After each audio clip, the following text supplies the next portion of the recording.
The blood was still wet. Captain Sarah Hale stood in the wreckage of what had been a cartel stronghold 12 hours ago, her hands red to the wrists, her tactical vest torn at the shoulder where a bullet had come too close. Around her, 6 bodies lay motionless on the concrete floor. Not dead, breathing, chests rising and falling in the shallow rhythm of unconsciousness. She had chosen not to kill them.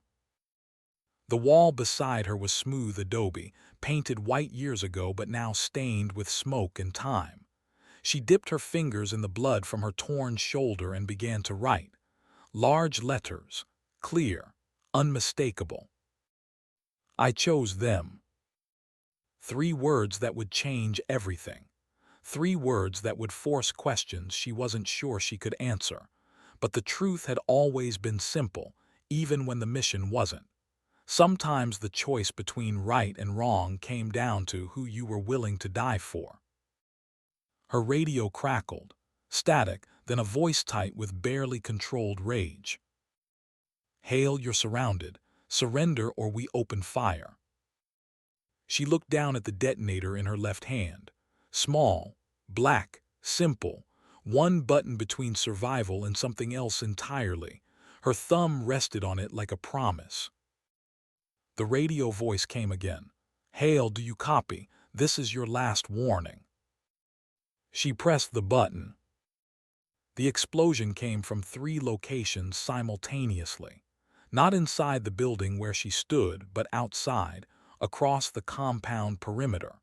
Charges she'd placed 48 hours ago when this had all begun. When she'd made the decision that would lead her here to this moment, to this impossible choice. The world went white with fire and sound. Then black. 48 hours earlier, the night had been cool for southern Arizona. The kind of desert evening where the temperature dropped fast after sunset, turning the air sharp and clean. Forward Operating Base Sabre sat 15 miles from the Mexican border, a collection of prefab buildings and hardened bunkers that served as the forward command post for joint operations along the smuggling routes that cut through Big Bend country. Captain Sarah Hale had been in the Tactical Operations Center when the transmission came through. 3:47 hours. The graveyard shift, when human attention was at its lowest and mistakes happened in the gaps between heartbeats. She'd been reviewing intelligence reports on cartel movements in the Black Canyon sector, cross-referencing satellite imagery with informant reports, building the kind of detailed picture that took months of patient work. The radio screamed to life. Broken arrow, this is Viper 6, Team 5 is down, repeat, Team 5 is down. Every head in the TOC turned toward the communication station. Broken arrow, the words that meant American forces in contact, taking casualties, facing imminent capture or death. The words that launched rescue operations and changed the calculus of everything. Hale was already moving toward the situation board before the duty officer started barking orders, her coffee cup forgotten, her intelligence reports suddenly irrelevant, because she knew Team 5, knew their operational pattern, knew the man who led them. Commander Marcus Garrett, SEAL Team 5, 15 years of service, 2 silver stars, a chest full of citations that told the story of a warrior who'd earned his reputation the hard way, a man who led from the front and brought his people home. Until tonight. The communications specialist was pulling up the last known position, fingers flying over the keyboard, overlaying it onto the digital map that dominated the north wall of the TOC. Hale watched the red icon appear and felt something cold settle in her gut. Black Canyon. The sector she'd been studying for 6 months. The terrain she knew better than anyone in this building. The piece of hostile territory that sat in the dead zone between official U.S. patrol areas and the acknowledged Mexican government control. The place where bad things happened in the dark and nobody asked questions afterward. Commander Briggs entered the TOC, moving with the controlled urgency of a senior officer who'd been woken from sleep but refused to show it. Mid-50s, combat experienced, the kind of leader who'd earned respect through competence rather than charisma. "Status," he said, one word clipped. The duty officer turned from his station. "Sir, we have broken arrow from SEAL Team 5.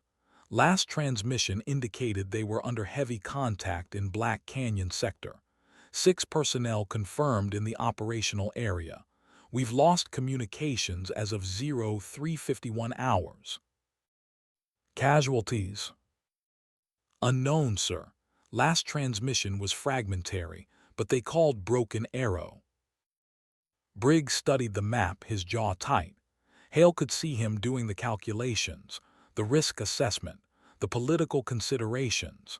Black Canyon wasn't supposed to have U.S. forces operating in it, too close to the border, too sensitive, too likely to create an international incident if things went wrong. Things had gone wrong. "Options," Briggs said. The operations officer stepped forward. "Sir, we can have a quick reaction force ready to move in 40 minutes, but Black Canyon is 15 miles of rough terrain. Best case, we're looking at a 3-hour approach time. That's if we go ground vehicle. Helicopter insertion would be faster, but we'd lose the element of surprise." "And worst case?" "Worst case, we're moving into a prepared ambush site with limited intelligence and no element of surprise." Briggs nodded slowly. "What about their last known position? Do we have any eyes on it?" "Negative, sir. We've got a satellite pass scheduled for 0600, but that's 2 hours away." 2 hours. Hale did the math in her head. 2 hours for satellite imagery. 3 more hours minimum for a rescue force to reach the location. 5 hours total before anyone could even attempt to pull Team 5 out. 5 hours was a lifetime in combat.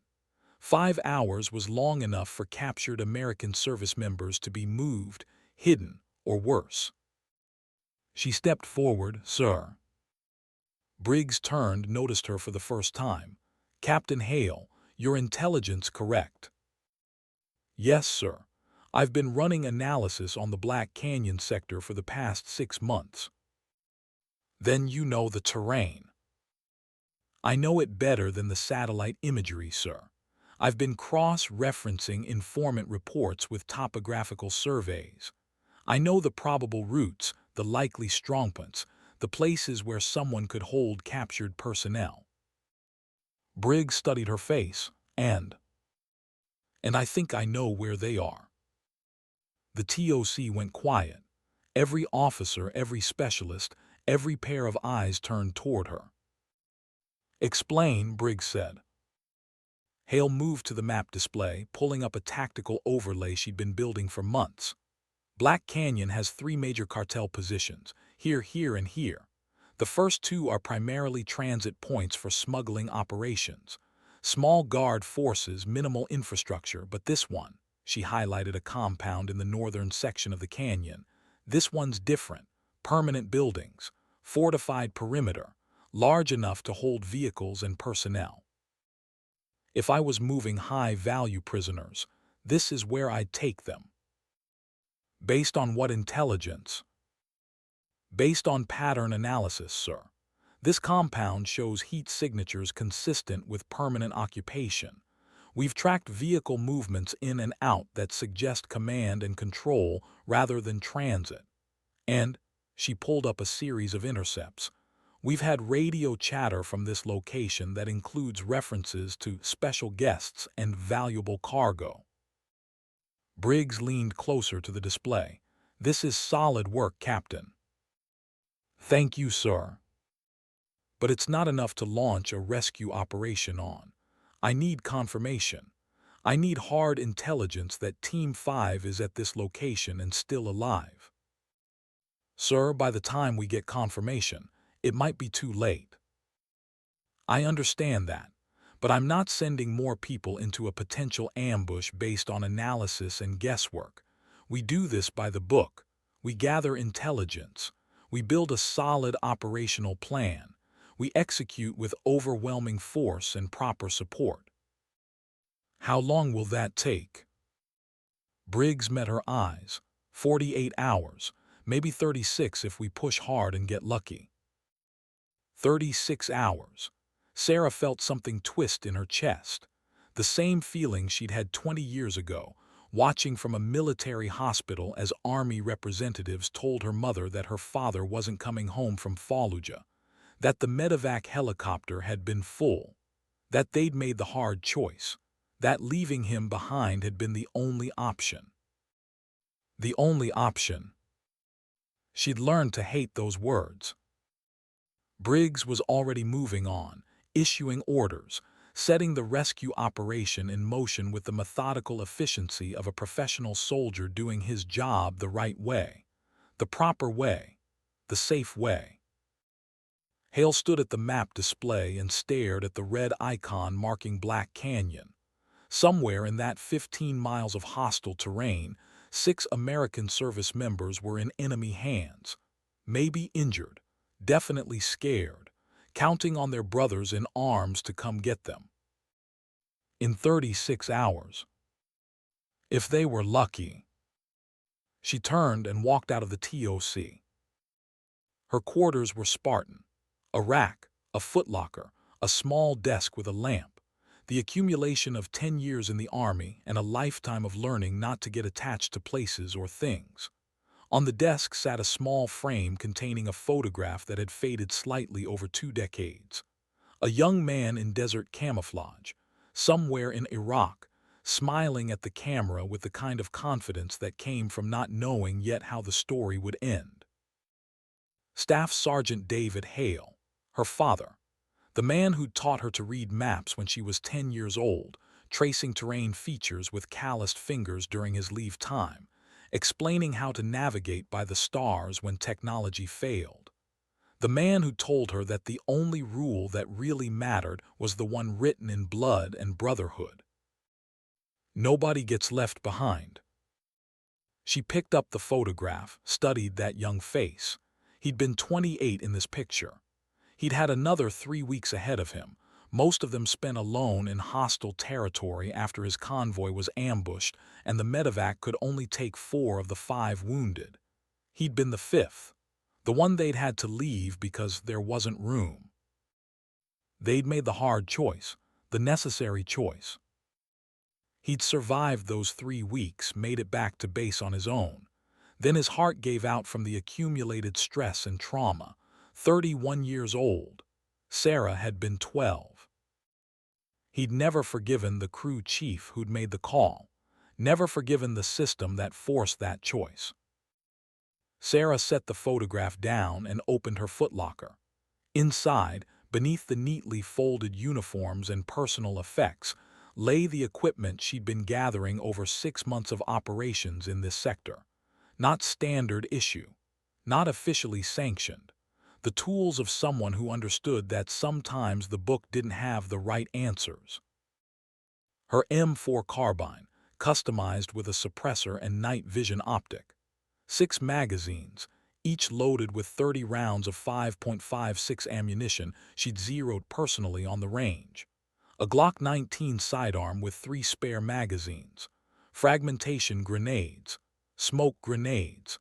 A medical kit that went beyond the standard issue trauma supplies. Communications equipment that could operate on frequencies the cartel wouldn't be monitoring. And maps. Detailed maps of Black Canyon that she'd annotated with 6 months of intelligence gathering. Routes, strongpoints, guard patterns, vulnerabilities. She began packing. The sound of her door opening made her freeze. She turned, hand instinctively moving toward her sidearm, then relaxed. Lieutenant Vanessa Cross stood in the doorway, her face unreadable in the dim light. She was SEAL Team 5's medic, attached to Garrett's unit, currently at the FOB for medical recertification while her team ran operations.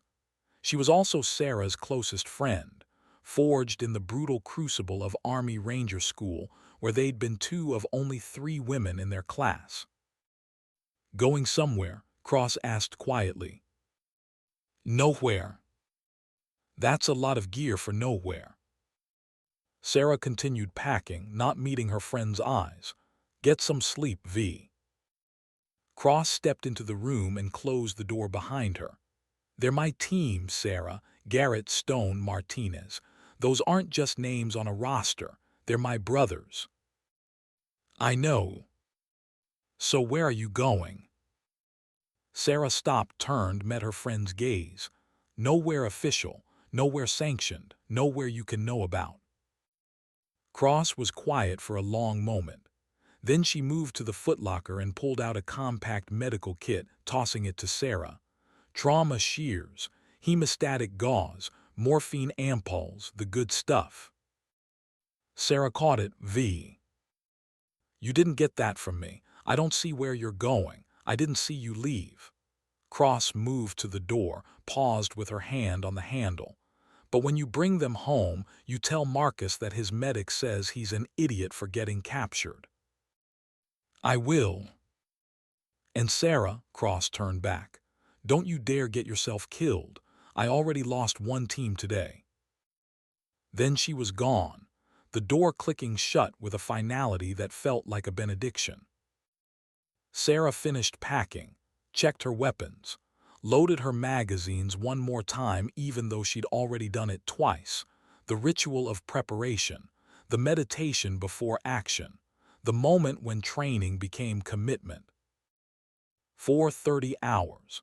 The fob was at its quietest, the changing of shifts creating a gap in observation that she'd mapped weeks ago as part of her general operational awareness.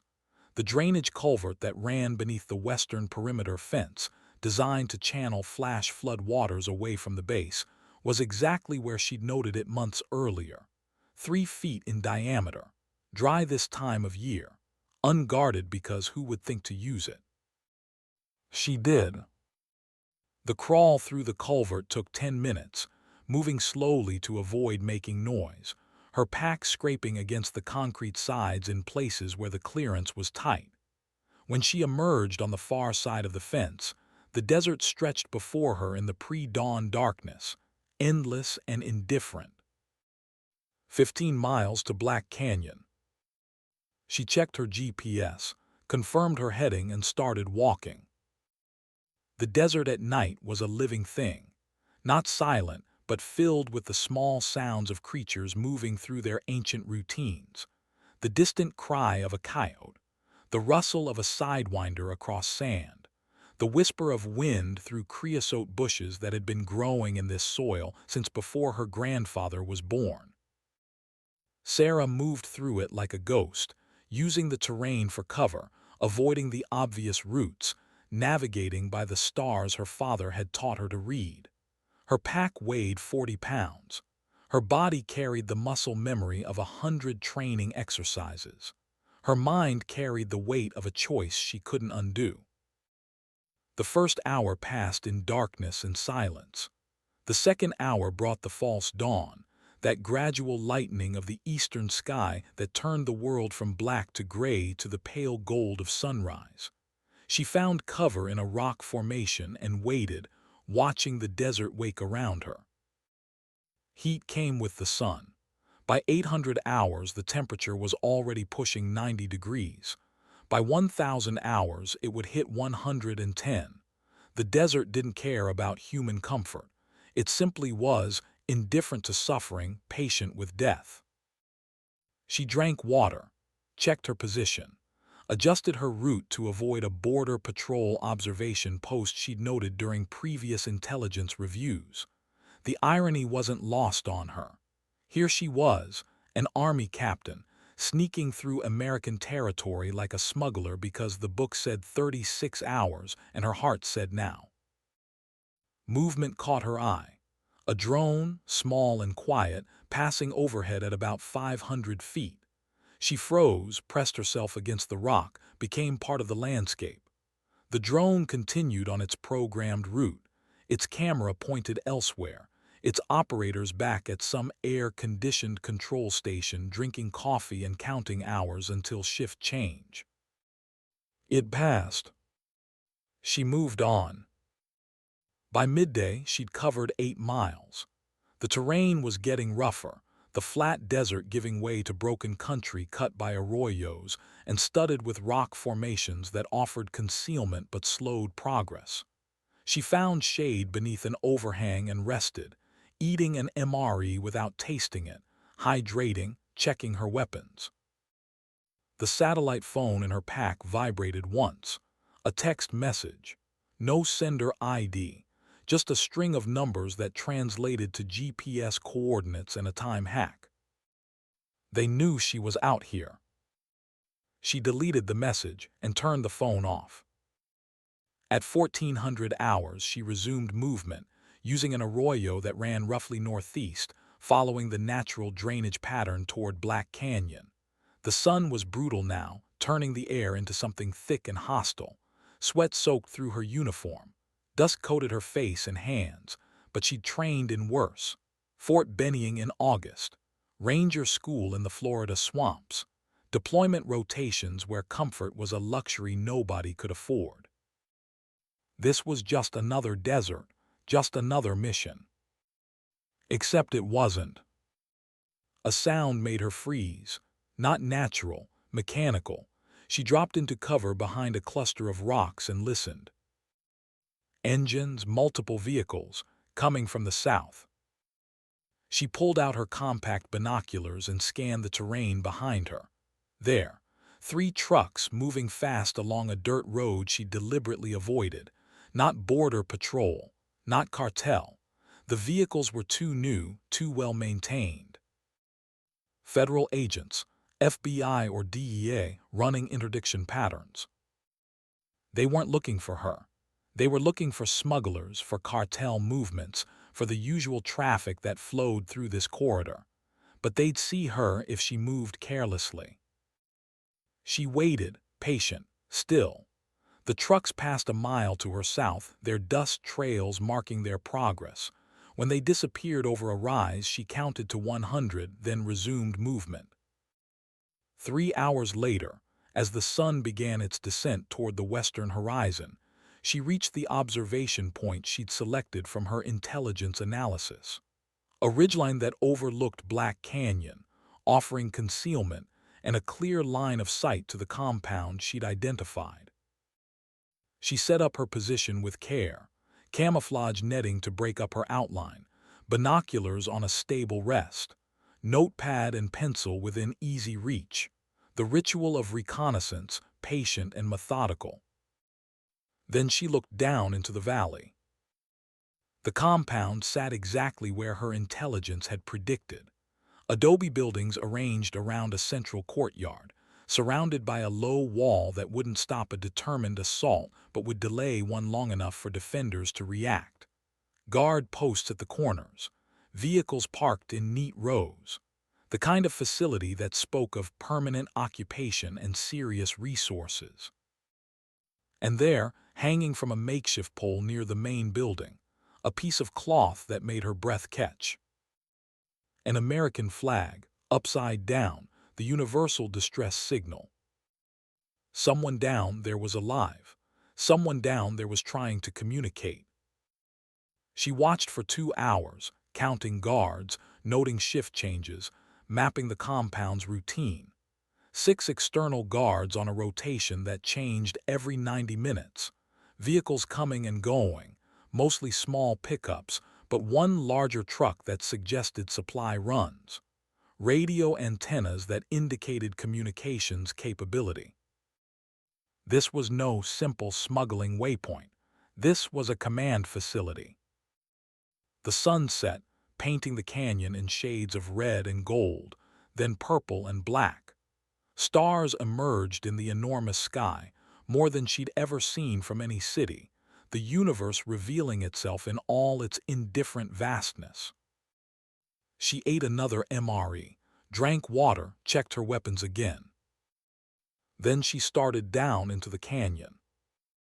Night movement required different skills than daytime operations. The human eye adapted to darkness, but imperfectly, creating gaps in perception that had to be compensated for with patience and care. She moved in short bursts, freezing between movements, letting her vision adjust, reading the terrain by starlight and the faint glow of the compound's security lights. 200 meters from the compound wall, 150. She could hear voices now, guards talking to each other in Spanish, the casual conversation of men who didn't expect trouble. 100 meters. Something moved to her left, fast, low to the ground. She dropped flat, weapon coming up, heart suddenly hammering. A coyote, just a coyote, startled by her presence, loping away into the darkness. She forced her breathing to slow, controlled, tactical. This was no different than 100 training exercises, no different than the operations she'd supported in other theaters. The fear was the same. The training was the same. The outcome was just higher stakes.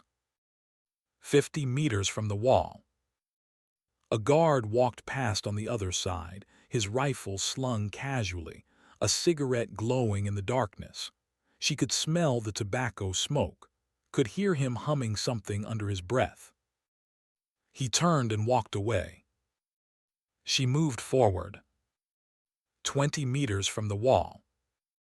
This was the moment, the point of commitment. Once she crossed this threshold, there was no going back. No explanation that would satisfy a board of inquiry. No regulation that would justify her actions. Just the old rule, the one her father had died defending, the one that mattered more than career or safety. Nobody gets left behind. She reached the wall. Adobe, rough-textured, about 8 feet high, scalable but exposed. She needed a distraction. Her hand found a flashbang grenade on her vest. Small, effective, non-lethal but guaranteed to create chaos. She pulled the pin, counted to 3 in her head, and lobbed it over the wall toward where she'd heard the guard's voice. The explosion was lightning and thunder compressed into a single second of sensory overload. Shouting erupted immediately. Confused, panicked, men responding to a threat they didn't understand.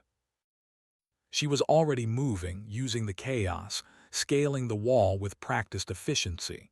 Her boots found purchase. Her hands gripped the top.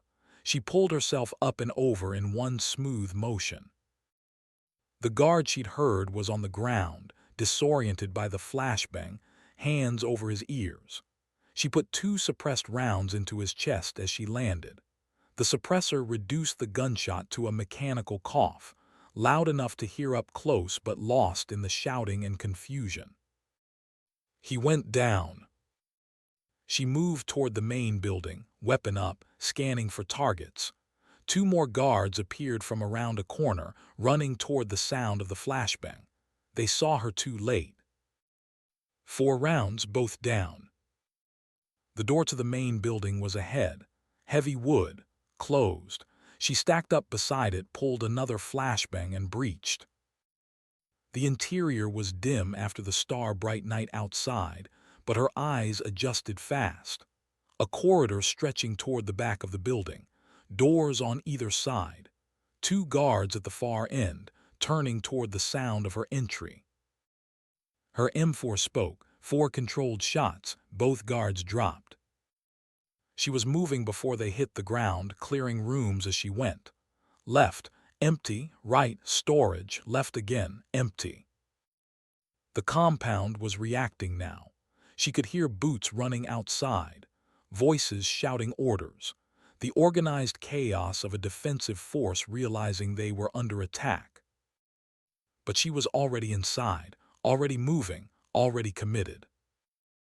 The last room at the end of the corridor, heavy door, padlocked. This was it. She put 2 rounds into the lock. It shattered. The door swung open. 6 faces looked up at her from the darkness of the cell, dirty, bruised, exhausted, but alive. And one of them, the one in front, had eyes that held recognition and something else. Respect maybe, or disbelief. Commander Marcus Garrett, SEAL Team 5, the man who'd requested her for intelligence support on 3 previous operations. The man who'd looked at her during briefings with an expression that suggested he saw more than just a staff officer with useful analysis. "Who are you?" he whispered. She moved to the door, already pulling her knife to cut the zip ties binding their wrists. "Captain Sarah Hale, Army Intel." "Where's your team?"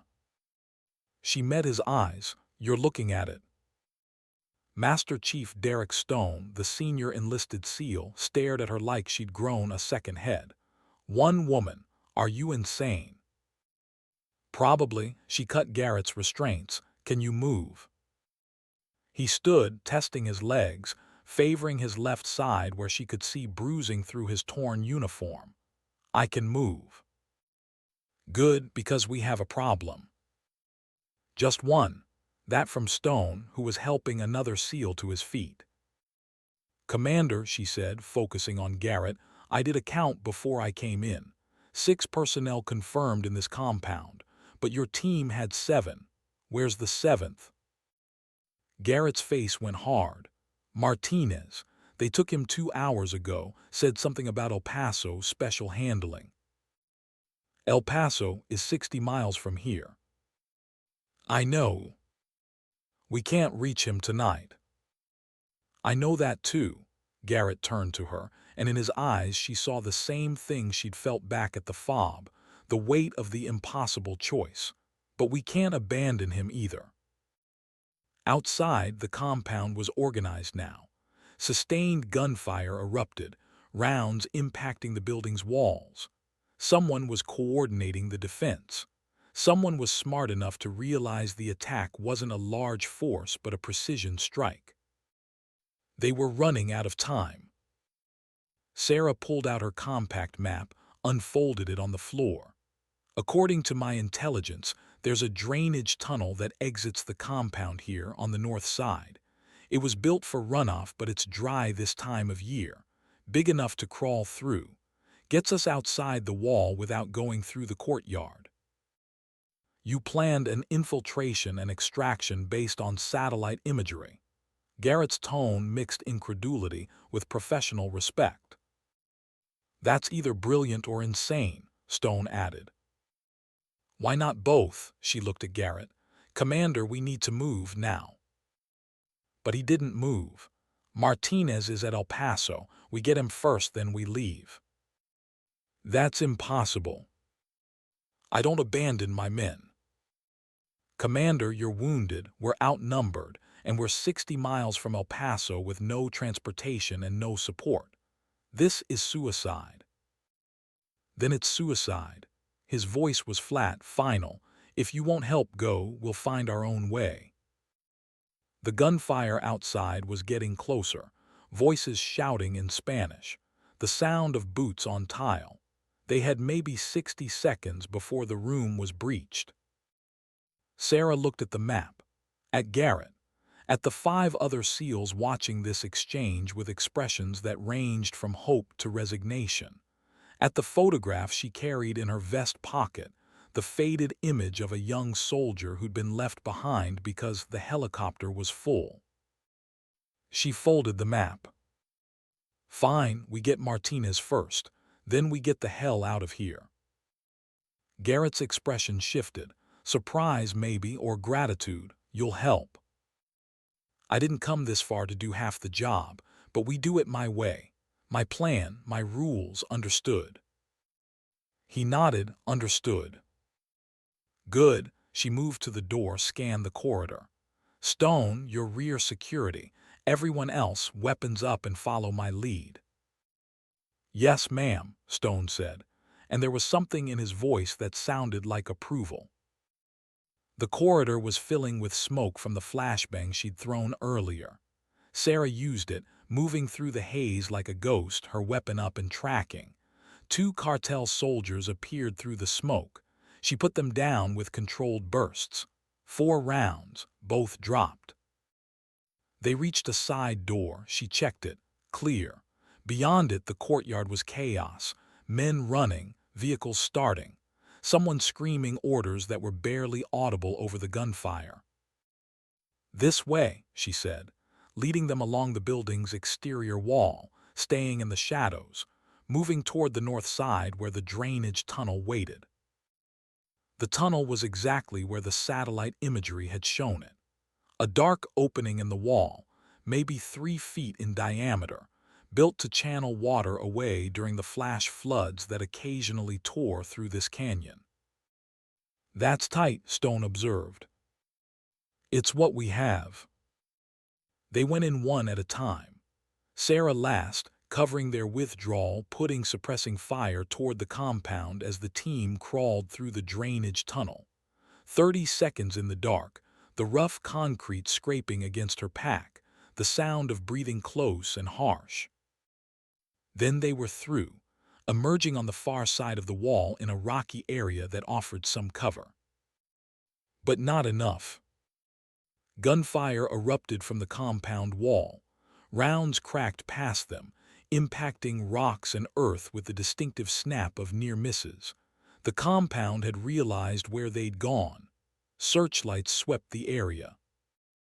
"Move," Sarah commanded, and they moved. 6 wounded SEALs and 1 Army intelligence officer scrambling through the rocks, heading for the deeper darkness of the canyon. Behind them, the compound was organizing pursuit. She could hear vehicles starting, orders being shouted, the distinctive sound of a heavy weapon being positioned. They'd made it maybe 20 meters when the radio on Garrett's vest crackled to life. Apparently the cartel had left it on him, confident that dead radios told no tales.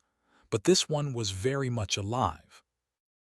And the voice that came through, it made Sarah's blood run cold. Spanish, accented but clear, cultured.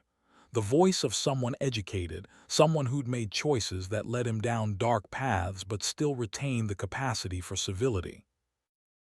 "Captain Hale," the voice paused as if tasting her name. "Yes, I know who you are. I've been expecting you." She grabbed the radio from Garrett's vest, keyed the transmit button. "Who is this?" "Vicent Ruiz, though most people call me El Fantasma, the ghost. Ironic, yes, since you've been quite the ghost yourself tonight." "What do you want?" "I want you to understand something, Captain. Your man Martinez, he's alive, relatively comfortable, being held at a location I think you can find, given your impressive intelligence capabilities." "Where?" "El Paso, Old Mission Church on Route 9, you know it." She did. Every intelligence officer who'd worked this sector knew it. A historical site, abandoned years ago, perfect for clandestine meetings. "I know it," she said. "Good, then here are my terms. You come alone. No backup, no rescue force, just you, and I'll let you take Martinez home." "Why would you do that?" "Because, Captain, I'm not a monster. I'm a businessman who understands value. And right now, the value of a captured SEAL is considerably less than the value of demonstrating to the Americans that honor still exists, even on this side of the border." Garrett grabbed her wrist, shook his head violently. Trap. It was obviously a trap. But the voice on the radio wasn't finished. "You have 6 hours, Captain. After that, I turn Martinez over to Los Zetas. And what they do to American soldiers is considerably less civilized than my methods. Do we have an understanding?"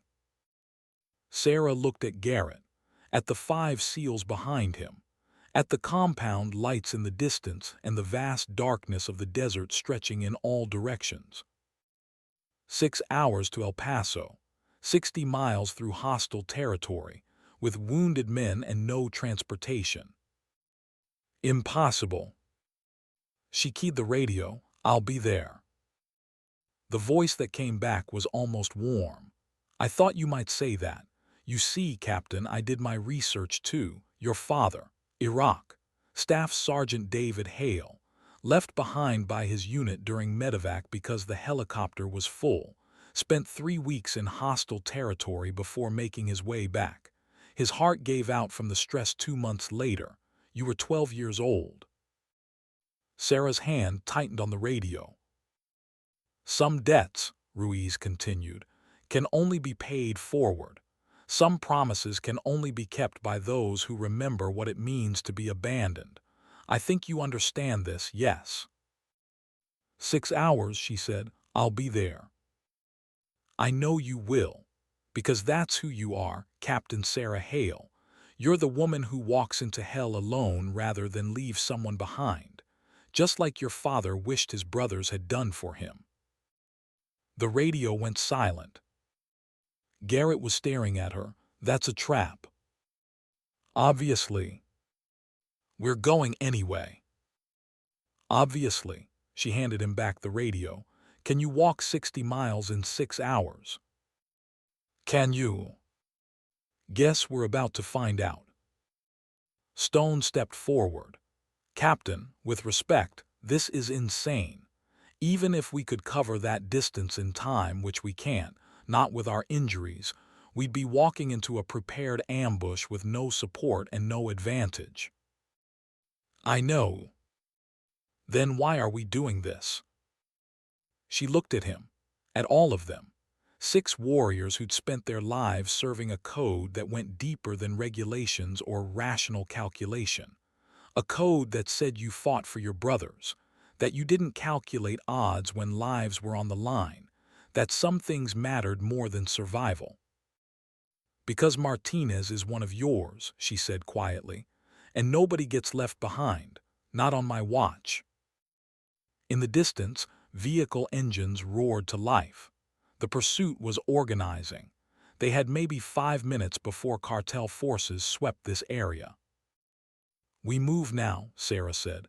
Fast and hard. 60 miles to El Paso, 6 hours to do it. And at the end, we walk into whatever trap Ruiz has waiting. And if we don't make it, one of the SEALs asked. She thought of her father, of the photograph in her pocket, of the promise she'd made to herself when she was 12 years old, watching military representatives explain why sometimes the hard choice was the necessary choice. Then we die trying, she said, but we don't leave him behind. Garrett was silent for a long moment, then he nodded. All right, Ghost, your show, lead the way.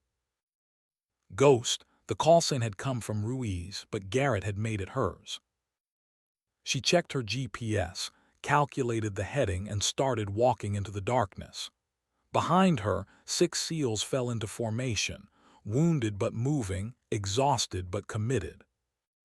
60 miles, 6 hours, one impossible promise. The desert stretched ahead, vast and indifferent. Somewhere in the darkness, a man named Martinez waited, not knowing if rescue would come. Not knowing that an army captain he'd never met had decided his life mattered more than regulations or safety, or the 36 hours the book said she should wait. Sarah's hand touched the items beneath her uniform. Her father's dog tags, carried for 20 years as a reminder of what happened when brothers failed to honor the code. Never again. The canyon walls rose on either side, black against the star-filled sky. Behind them, vehicle lights swept through the darkness, hunting. Ahead, 60 miles of hostile territory waited. She'd walked into hell tonight. Now she just had to walk back out. With all of them. The desert doesn't forgive. It doesn't negotiate. It simply exists, vast and patient, waiting for human weakness to reveal itself in the mathematics of distance and endurance. 60 miles, 6 hours, 7 people who had already used up most of their strength just staying alive through the night. Sarah Hale moved through the darkness like her father had taught her, reading the terrain by starlight, choosing routes that offered concealment even when they added distance.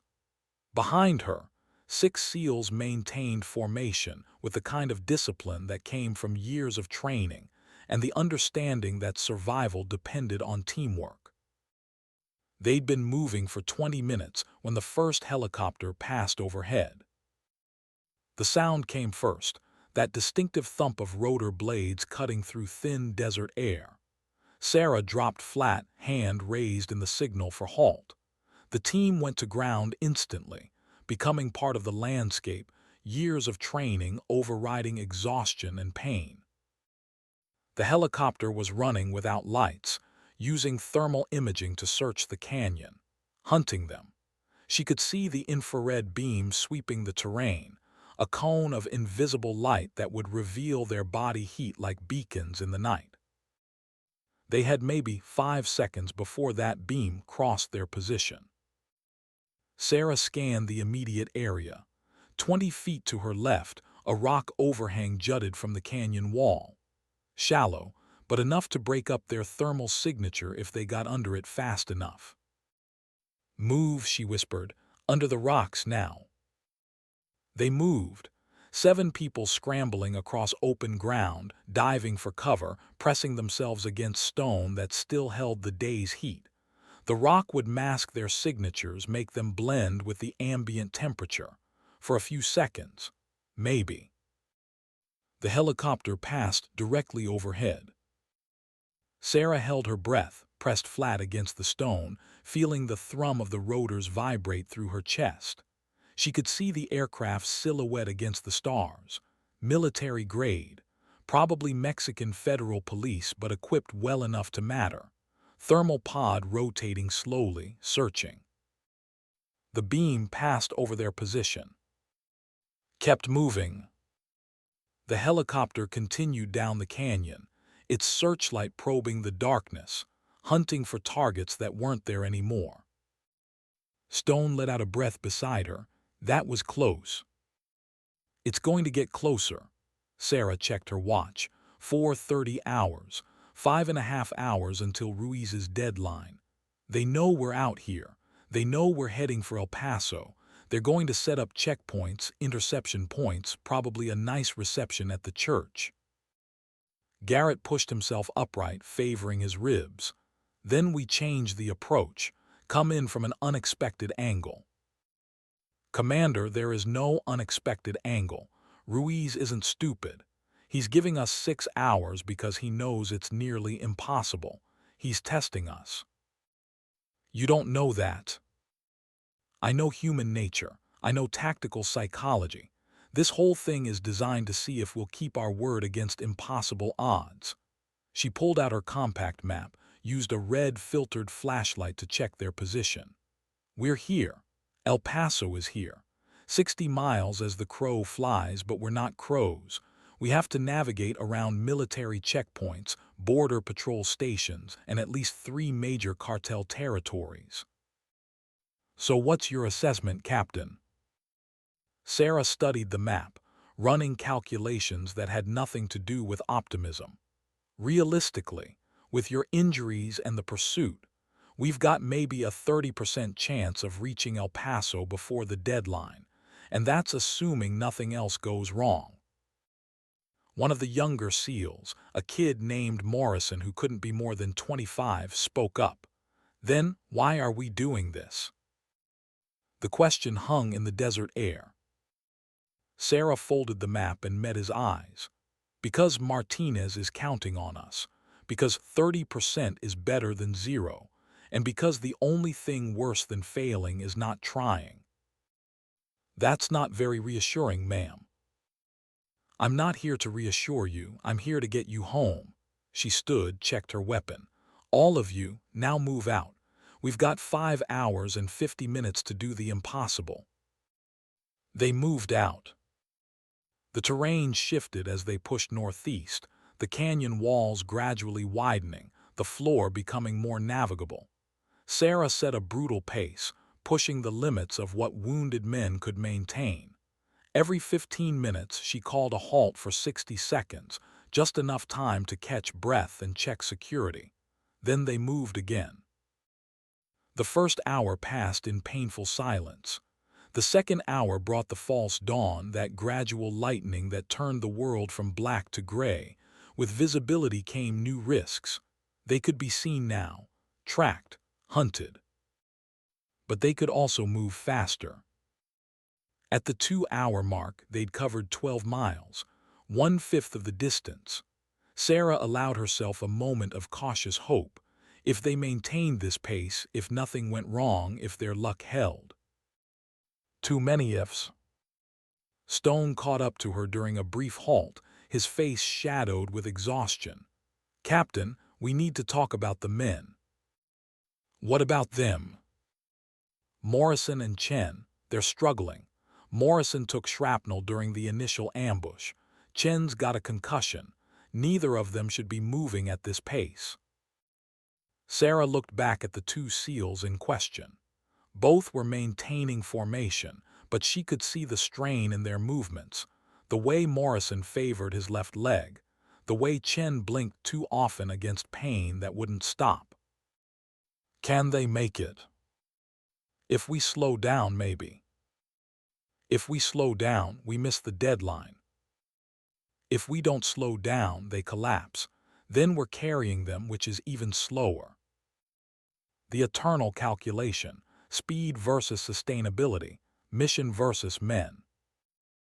Garrett appeared at her shoulder, must have been listening. "We don't leave anyone behind. That includes the ones who can still walk." "I'm not suggesting we leave them," Sarah said. "I'm suggesting we make a hard choice about speed versus safety." "There's a third option," Garrett said quietly. "Which is?" "We find transportation." Sarah considered it. "Commander, we're in the middle of nowhere. The nearest road is 5 miles north, and even if we reached it, what are we supposed to do? Hitchhike?" "No," Garrett pulled out a compact GPS unit, scrolled through waypoints. "But there's a ranch about 8 miles northeast of here. Small operation, privately owned. They'll have vehicles." "You want to steal from civilians?" "I want to borrow, with a promise to return it in compensation for the inconvenience." Stone grinned despite his exhaustion. "That's the most SEAL thing I've heard all night, boss." Sarah ran the numbers. 8 miles northeast would take them off the direct route to El Paso, adding distance but potentially saving time if they could actually acquire a vehicle. And it would give Morrison and Chen a chance to recover somewhat during the ride. The math worked barely. "All right," she said. "We go for the ranch, but we do it quiet. No terrorizing civilians. We're borrowing, not raiding." "Agreed." They changed direction, pushing northeast through terrain that became increasingly agricultural as they approached the ranch. Barbed wire fences appeared, marking property lines. Irrigation ditches crossed their path. The smell of livestock carried on the wind. Dawn was fully breaking now, the sun just cresting the horizon, painting the world in shades of gold and amber.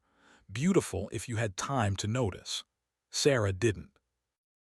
The ranch house appeared ahead, a modest structure surrounded by outbuildings and corrals. Horses moved in the early light. Chickens scratched in a yard. Smoke rose from a chimney, suggesting someone was awake and making breakfast. Sarah called a halt in a dried creek bed about 200 yards from the main house. "Garrett, Stone, you're with me. Rest of you stay here. Stay low, stay quiet." "What's the plan?" Garrett asked. "We knock on the door like civilized people and ask to borrow a vehicle. And if they say no, then we offer them money, lots of money." She pulled a roll of bills from her vest pocket, emergency funds meant for bribes and contingencies. This qualified. $3,000 should be enough to rent a truck for a few hours. Stone whistled softly. "That's a lot of cash to be carrying." Intelligence work requires operational flexibility. They approached the ranch house from the front, weapons slung but visible, moving with deliberate slowness to avoid appearing threatening. Sarah took point, her hands visible and empty. Garrett and Stone flanked her, professional but not aggressive. Before they reached the porch, the front door opened. An older man stepped out, maybe 65, weathered face and steady hands. He held a shotgun, not pointed at them but definitely ready. Behind him, visible through the doorway, a woman of similar age watched with cautious eyes. "That's far enough," the man said. His voice carried the accent of someone who'd spent his life on the border, equally comfortable in English and Spanish. "You folks look like you've had a rough night." Sarah stopped, kept her hands visible. "Sir, my name is Captain Sarah Hale, United States Army.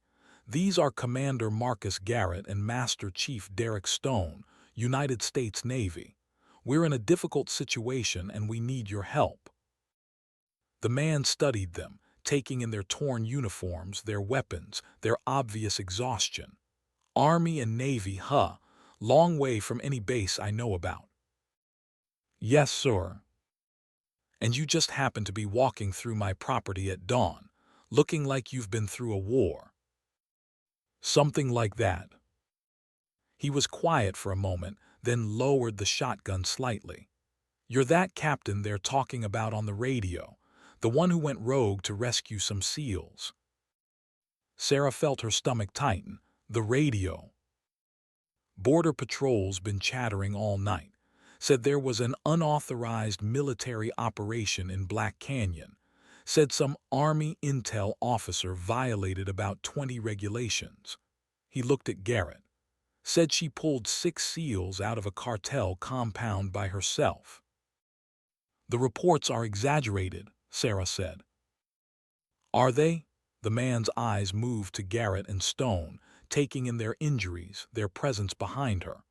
"Because from where I'm standing, looks like she's got 6 SEALs following her through the desert at dawn. Math seems pretty straightforward." Garrett stepped forward. "Sir, we need transportation. We have a man being held in El Paso. We have less than 4 hours to reach him before the situation becomes critical." 4 hours to El Paso, that's cutting it close." "Yes, sir, it is." The man looked at his wife, some unspoken communication passing between them. She nodded slightly. He turned back to them. "Name's John Mackenzie. This is my wife, Alina. I served. Marine Corps, First Gulf War. So I understand a few things about leaving men behind." He paused. "And I understand a few things about officers who don't." Sarah met his eyes. "Mr. Mackenzie, I can pay you $3,000 for a vehicle, 4 hours, maybe less. We'll return it undamaged." "Keep your money, Captain." Mackenzie turned and walked toward one of the outbuildings. "Alina, get these folks some water and food. They look half dead." 10 minutes later, they were loading into a pickup truck that had seen better decades but still ran. Mackenzie had insisted on checking their injuries, his wife producing a first aid kit that suggested they'd dealt with emergencies before. Morrison's shrapnel wounds got properly cleaned and bandaged. Chen's concussion got evaluated with the kind of practical competence that came from ranch life. As Sarah climbed into the driver's seat, Mackenzie leaned in the window. "Captain, you bring that boy home, you hear me?"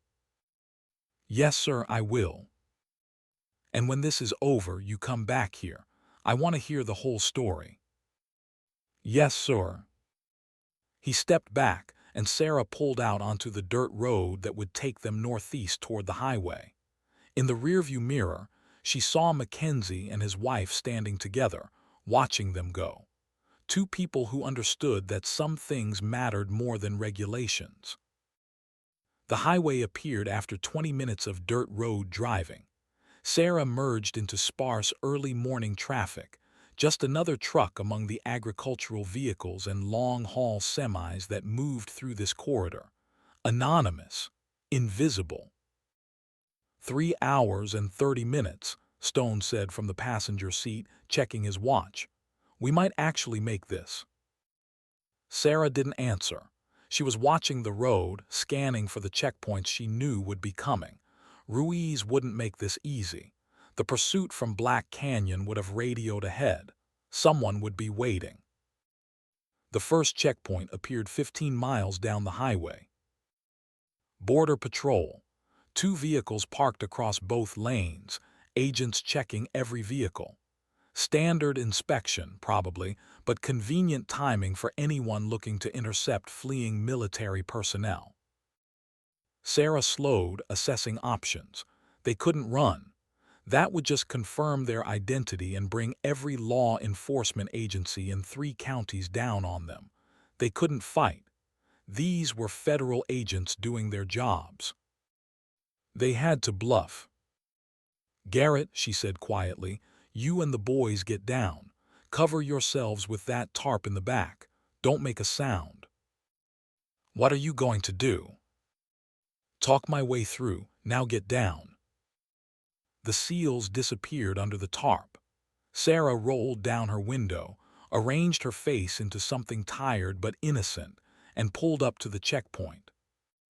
The Border Patrol agent who approached was young, professional, going through the motions of a job he'd done 1,000 times. "Morning, ma'am. Where you headed?" "El Paso, family emergency." "Kind of early to be on the road." "My mother's in the hospital. Heart attack. I'm trying to get there before." She let her voice catch slightly, genuine emotion that wasn't hard to fake given the stakes. The agent's expression softened. "I'm sorry to hear that.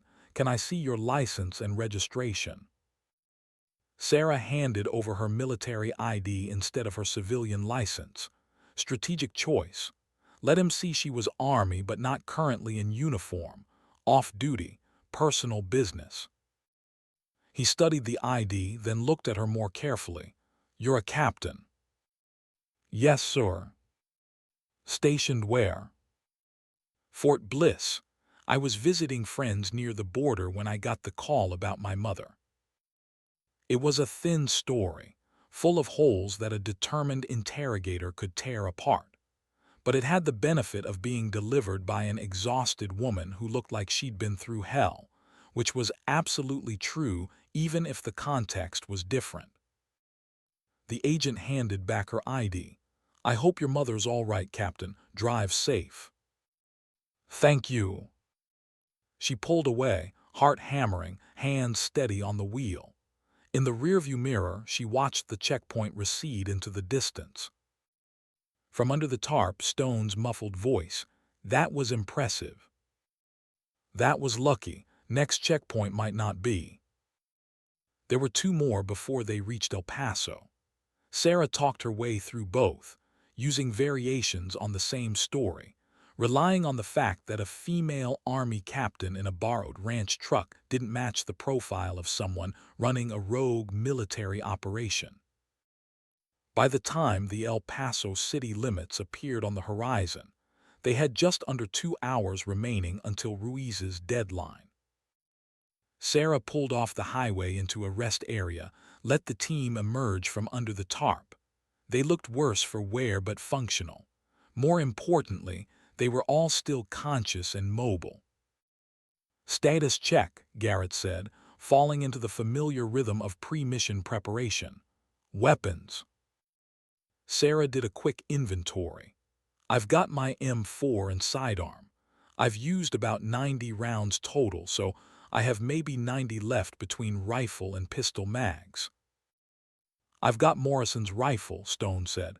3 magazines, Chen's carrying the spare pistol." It wasn't much firepower for walking into what everyone knew was a trap, but it was what they had.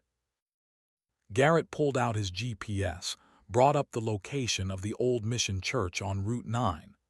According to this, the church is in a semi-rural area on the eastern edge of the city, abandoned since the 80s, perfect place for an ambush. "How do you want to approach this?" Sarah asked. "Honestly, I don't know. Every tactical option I can think of assumes we have backup, air support, or at least enough ammunition for a sustained fight." He looked at her. "What does your intelligence training tell you?" Sarah considered the question, running through everything she knew about Ruiz, about his pattern of operations, about the psychology of a man who'd given them a deadline instead of just killing them in the canyon. "He wants something," she said slowly. "This isn't just about Martinez. If it was, he'd have killed him already or sold him to Los Zetas. But he's setting up this elaborate exchange, giving us time to get here, practically guaranteeing we'll walk into his trap." "So what does he want?" "I think he wants to talk." Stone looked skeptical. "Talk? We killed a dozen of his men back at the compound." "And he let us go," Sarah countered. "He could have pursued harder, could have used that helicopter to cut us off, could have had 50 men waiting at every checkpoint between Black Canyon and here, but he didn't. He gave us exactly enough resistance to make it challenging but not impossible." "Why?" "Because he knows who I am, what my father went through. He's counting on me understanding something he thinks is important." Garrett was quiet for a moment. "You think this is about honor?" "I think this is about a man who used to serve the same code we do, and somewhere along the way, the system failed him. Now he's testing whether that code still means anything." "That's a lot of psychology to hang a rescue operation on." "You have a better theory." "He didn't." They drove toward the church in silence, each lost in their own thoughts, each running through the scenarios that might unfold in the next hour. Sarah found herself thinking about her father again, about those 3 weeks he'd spent behind enemy lines after being left behind. Had he felt like this? This strange mixture of determination and dread, knowing he was moving towards something that could end badly, but unable to stop because stopping meant betraying everything he believed in. The church appeared ahead, exactly as described in the intelligence reports she'd read months ago. Old Spanish colonial architecture, adobe walls weathered to pale tan, a bell tower that had lost its bell decades ago. Surrounded by empty land, no nearby buildings, perfect fields of fire for anyone positioned inside. Perfect killing ground. Sarah parked the truck 200 yards away, behind a low rise that provided some concealment. "Last chance to reconsider this," she said to Garrett. "Are you reconsidering?" "No." "Then neither am I." He checked his weapon one last time. "Stone, you and the others stay here. Provide overwatch. If this goes sideways, don't try to save us. Get back to Mackenzie's ranch, call for extraction." "Boss, that's not happening." "That's an order, Chief." Stone's jaw tightened, but he nodded. Years of discipline overriding every instinct that said you didn't leave your brothers to face danger alone. Sarah and Garrett walked toward the church, weapons slung but ready, moving in the open, making no attempt at stealth. If this was a trap, hiding wouldn't help. If this was something else, showing trust might. The church doors stood open. Darkness beyond. The sun was climbing toward noon now, heat already building, but the doorway looked cool and inviting, like a mouth waiting to close. They entered. The interior was larger than Sarah expected, the ceiling soaring overhead, remnants of religious murals still visible on the walls. Light filtered through gaps in the roof where tiles had fallen away. Dust motes danced in the beams. And at the far end, near what had once been an altar, 3 figures waited. Martinez was in the center, tied to a chair but clearly alive. Bruised, exhausted, but his eyes were alert and aware. To his left stood a man Sarah didn't recognize, heavily armed, watching them with professional wariness. To his right stood Vicente Ruiz. El Fantasma, the ghost. In person, he was different than Sarah had imagined from intelligence reports. Older, maybe 40, with gray at his temples and lines around his eyes that spoke of years spent carrying weight. He wore simple civilian clothes, no obvious weapons, but his posture suggested he didn't need them. "Captain Hale," he said, his voice the same cultured Spanish she'd heard on the radio. "Commander Garrett, thank you for coming." "We had an appointment," Sarah said. Ruiz smiled slightly. "Indeed, and you kept it despite knowing this was a trap. That takes courage or foolishness. I haven't decided which." "Let Martinez go. In time first we talk." Garrett tensed beside her, but Sarah raised a hand slightly. Wait. This was what she'd predicted. Ruiz wanted to talk. The question was why. "What do you want to talk about?" she asked. Ruiz stepped forward, moving with the easy confidence of someone who controlled the situation completely. "I want to talk about justice, Captain. About betrayal. About what happens when the people you serve decide your family is acceptable collateral damage." "Your family?" "My wife, Maria. She was a teacher. My daughter, Sophia. She was 7 years old. She liked to draw pictures of horses." His voice remained steady, but Sarah could hear the weight behind the words. 5 years ago, the DEA received intelligence that a cartel safe house was operating at a certain address in Juarez. They planned a raid, dynamic entry, overwhelming force. The kind of operation designed to capture or kill everyone inside. Sarah already knew where this was going. She'd read the after-action reports, the quiet investigation that had been buried in classified files. "They hit the wrong house," Ruiz continued. "Wrong address, wrong building, wrong people. Maria and Sophia were having lunch.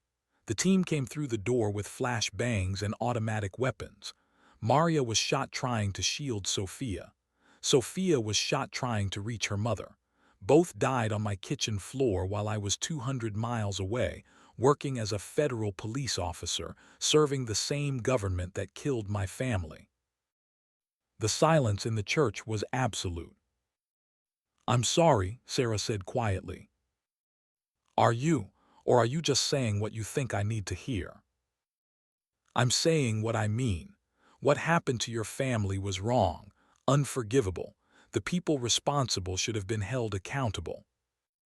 "Should have been, but they weren't. The investigation was closed. The official report blamed faulty intelligence. No one was charged. No one was disciplined. The American government paid my family's funeral expenses and moved on." Ruiz's eyes were hard. "So I moved on too, in my own way." "By becoming what you're fighting against." "By becoming what I needed to be to survive, to have power, to ensure that what happened to my family couldn't happen to others." "Is that what you tell yourself?" Garrett asked, his voice tight. "That running a cartel, kidnapping American service members, that's somehow justice for your family?" "I tell myself that I work within a system I didn't create but can't escape.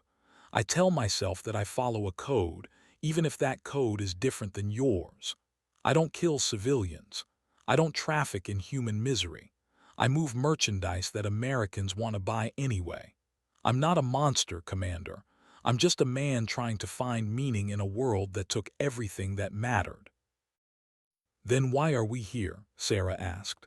"If you're not a monster, why hold Martinez hostage? Why set this trap?" Ruiz turned to look at Martinez, and something shifted in his expression. "Because I wanted to see if honor still existed on your side of the border. I wanted to see if an American officer would risk everything to save one man. I wanted to know if the code I used to believe in was still real, or if it died with Maria and Sophia." He walked to Martinez, cut the ropes binding him to the chair. Martinez stood shakily, confused but mobile. "Take him," Ruiz said. "He's yours."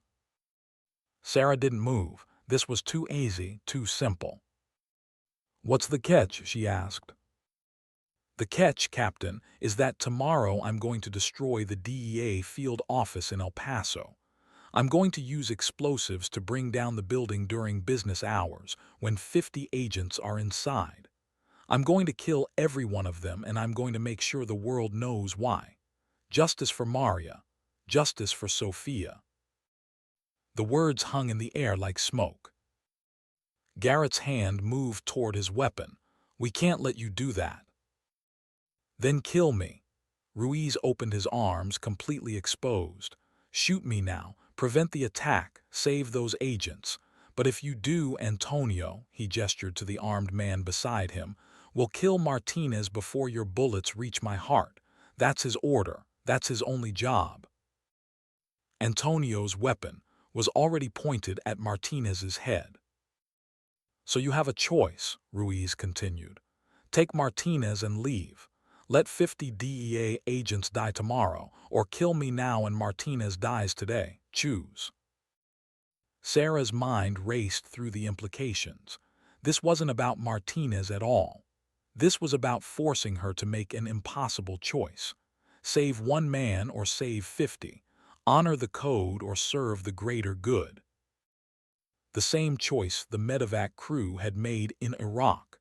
The same calculation that had left her father behind. "There's a third option," she said slowly. "Which is?" "Give me 12 hours. Let me bring you evidence that the raid on your family was wrong. Let me get you a meeting with DEA leadership. Let me force them to acknowledge what happened and hold people accountable." Ruiz laughed, but it was a bitter sound. "Captain, you think I haven't tried that? You think I haven't spent 5 years seeking justice through proper channels? You tried as Vicent Ruiz, cartel leader. Let me try as Captain Sarah Hale, U.S. Army Intelligence. Let me use my access, my clearances, my ability to pull files that you can't touch." "Why would you do that?" "Because this," Sarah gestured at all of them, at the church, at the impossible situation. "All this death and revenge, it has to stop somewhere. Because 50 people don't deserve to die for a mistake made by others. Because you don't deserve to become the monster that killed your family. Because there has to be a better way." Ruiz studied her face, searching for deception, for manipulation, for the lie he expected. He didn't find it. 12 hours, Sarah said. "Cancel the attack. Give me until midnight. If I can't get you evidence and a meeting, if I can't force accountability, then I'll step aside. But if I can, you have to promise to try it the right way, one more time. And if you fail?" "Then I've failed. But at least I tried to stop this cycle before more people die." The silence stretched. Antonio looked at Ruiz, waiting for orders. Martinez stood frozen, caught between captors and rescuers. Garrett's hand remained near his weapon, ready to act if this went wrong. Ruiz looked at Sarah for a long moment. Then he reached into his pocket. Garrett's hand moved toward his gun. But Ruiz pulled out a cell phone, not a weapon. He unlocked it, pulled up a file, handed it to Sarah.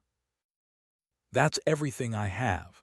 Documentation of the raid, photos of the scene, witness statements, medical examiner reports, 5 years of evidence that I've been unable to turn into justice."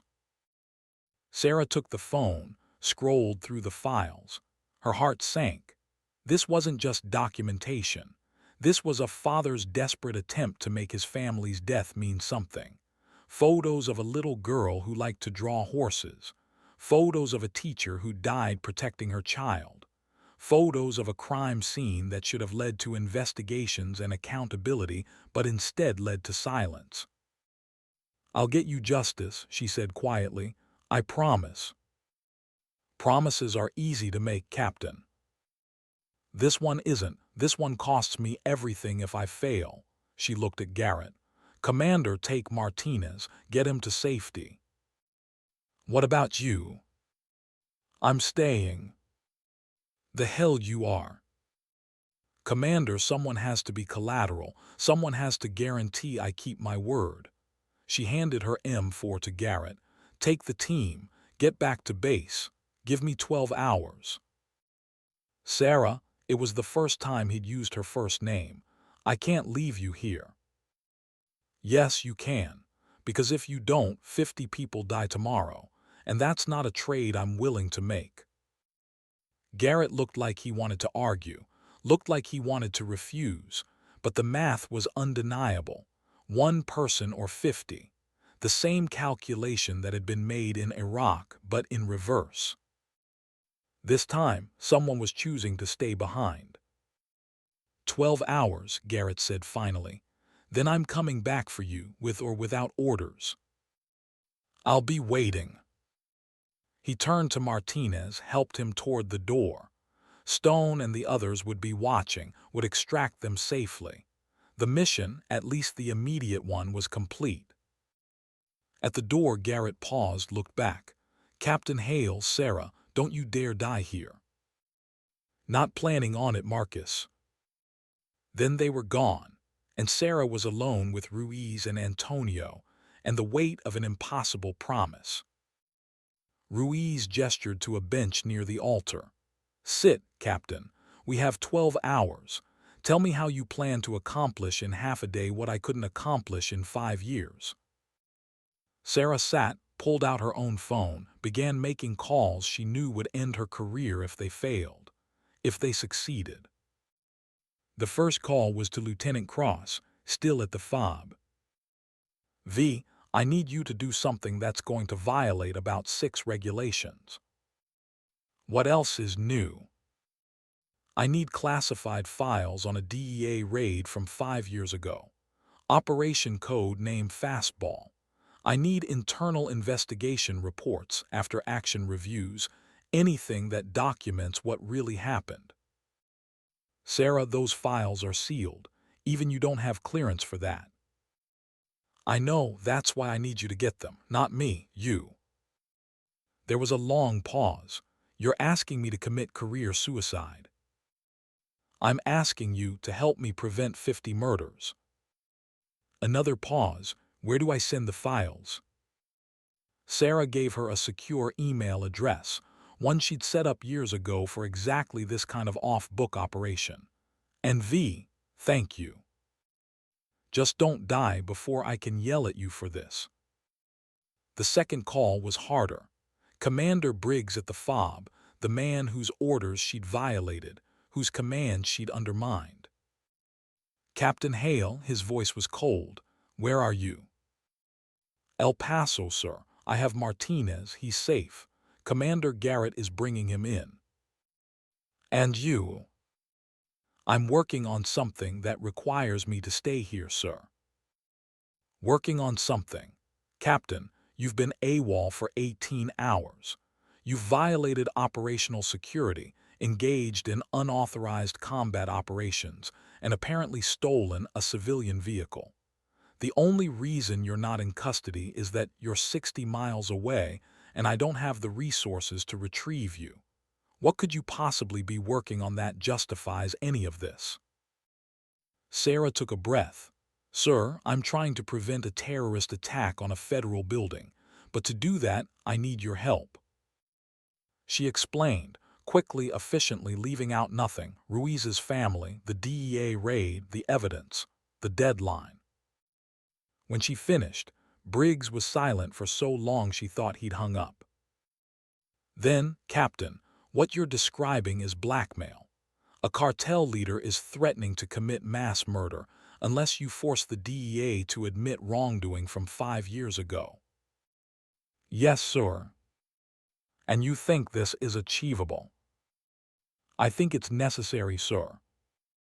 More silence. Then, I'll make some calls, no promises, but I'll try. Thank you, sir. Don't thank me yet. If this goes wrong, we're both finished. The third call was to someone Sarah had never wanted to contact. A reporter at the El Paso Times who'd been investigating border corruption for years. A woman who'd built her career on exposing uncomfortable truths. This is Jessica Martinez. Ms. Martinez, my name is Captain Sarah Hale, U.S. Army. I have information about a DEA operation from 5 years ago that resulted in civilian deaths. Information that was buried. I can provide documentation if you're interested. I'm listening. Sarah sent her the files from Ruiz's phone, heard the sharp intake of breath, as the reporter opened the photos. My God, why wasn't this investigated? It was, quietly. The results were classified, but the families deserve to know what happened. The public deserves to know. Why are you giving this to me? Because sometimes the only way to get justice is to make silence impossible. Sarah spent the next 8 hours in that church, working her phone, sending emails, making calls that burned through every contact she'd built in 10 years of intelligence work. She didn't eat, barely drank, just worked with the focused intensity of someone who understood that failure wasn't just personal, it was measured in lives. Ruiz watched her work, saying nothing, his expression unreadable. At 1800 hours, Cross sent confirmation. The files were secured, damning evidence of negligence, of cover-ups, of a system that had prioritized reputation over accountability. At 1900 hours, Briggs called back. I got you a meeting. DEA Regional Director tomorrow at 900 hours. He's not happy about it, but he'll be there. At 2000 hours, the El Paso Times posted a story online. Buried truth, DEA raid gone wrong, 5 years of silence. The documentation Sarah had provided laid out in brutal detail. Within an hour, it had been picked up by national outlets. At 2200 hours, Sarah's phone rang. Unknown number. Captain Hale, a voice she didn't recognize. Official, careful. This is Director James Chen, DEA. I understand you have information regarding Operation Fastball. Yes, sir, I do. I'd like to meet with you tomorrow morning, and I'd like to meet with Vicent Ruiz as well. Sarah looked at Ruiz, who'd been listening to her side of the conversations all night. She put the phone on speaker. Director Chen, Vicent Ruiz is here. He can hear you. There was a pause. Then, Mr. Ruiz, I want you to know that what happened to your family was wrong, inexcusable. The investigation should have been more thorough. People should have been held accountable. I can't change the past, but I can commit to a full review, to transparency, and to ensuring this never happens again. Ruiz's face was stone. Words are easy, Director. I know, that's why I'm offering actions. A formal apology, an independent investigation, public acknowledgement of the failures, and a memorial for your wife and daughter. Their names deserve to be remembered. Ruiz closed his eyes. When he opened them, they were wet. The attack, he asked, his voice rough. Cancelled, Ruiz said. It was always about being heard, being acknowledged. If you're offering that, truly offering it, then I want to try it your way first. Sarah ended the call and looked at Ruiz. 12 hours ago, he'd been a cartel leader threatening mass murder. Now he was just a father who'd spent 5 years screaming into silence, and finally, someone had listened. You kept your promise, he said quietly. I told you I would. Why, you don't know me, you owe me nothing. Sarah thought about her father, about the medevac that had been full, about the choice that had been made and the weeks he'd spent unable to forgive it. Because this, she said, all this death and revenge and pain, it had to stop somewhere. It had to stop with someone choosing to try something different, to believe that honor and justice could still mean something. Ruiz stood, walked to the church doors, looked out at the night. I spent 5 years becoming a monster because I thought that was the only language power understood. You spent 12 hours proving me wrong. I spent 12 hours proving that some promises are worth keeping. He turned back to her. Your father, in Iraq, he survived because he refused to give up, because he believed rescue would come even when it didn't. You're like him, I think. I hope so. Go, Captain. Your people are waiting. Commander Garrett has been parked 200 yards away for the last 3 hours. He never left. Sarah stood surprised. How did you know? Because I would have done the same thing. Because warriors don't abandon their own, even when ordered to. Ruiz smiled slightly. Go, before I change my mind about all of this. Sarah walked to the door, paused. The meeting tomorrow, you'll be there. I'll be there, though I suspect by the time it's over, I'll be in federal custody. Probably, but you'll be in custody having done the right thing. That has to count for something. Ask me in 20 years if it was worth it. She walked out into the night. The stars were brilliant overhead, undimmed by city lights.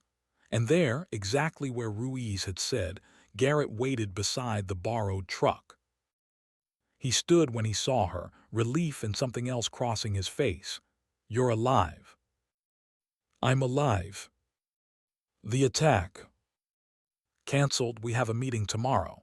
DEA Ruiz Justice, the right way. Garrett pulled her into a hug, brief but fierce. You're either the bravest person I've ever met or the craziest. Sarah didn't make the joke about it being both. That callback had worn itself out. Instead, she just said, maybe a little of each. He laughed, the sound carrying relief and exhaustion and something that sounded like hope. Come on, let's get you back to base. They drove back toward the fob in comfortable silence, the night sliding past the windows. Sarah's phone buzzed with messages. Briggs demanding a full debrief. Cross threatening to kill her for the heart attack she'd caused. Stone sending a simple text. Well done, Ghost. Ghost, the call sign had stuck.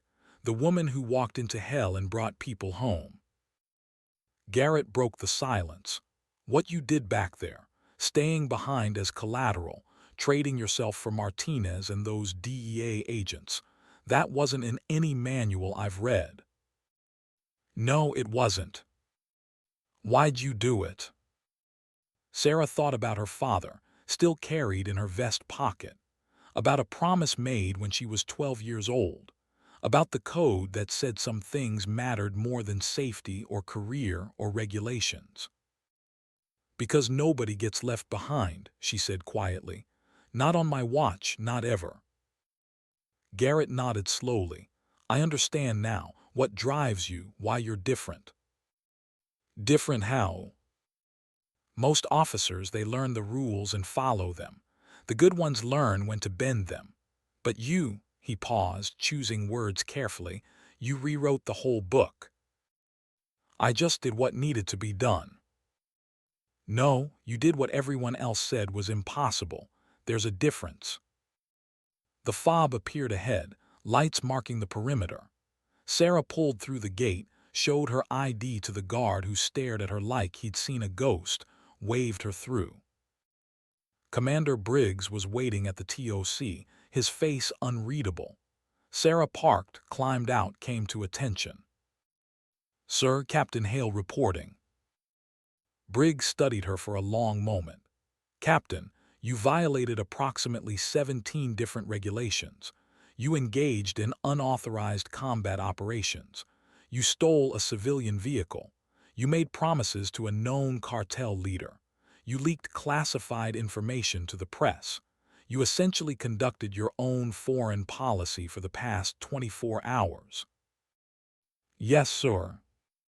And in doing so, you rescued 7 American service members, prevented a terrorist attack, and apparently forced the DEA into acknowledging a 5-year-old cover-up.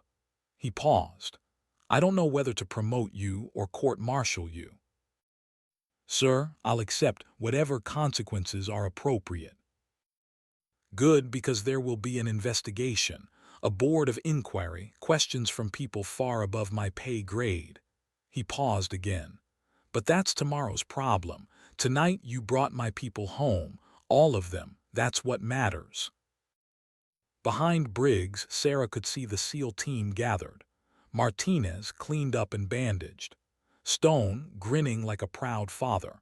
Cross, wiping tears she'd probably deny later.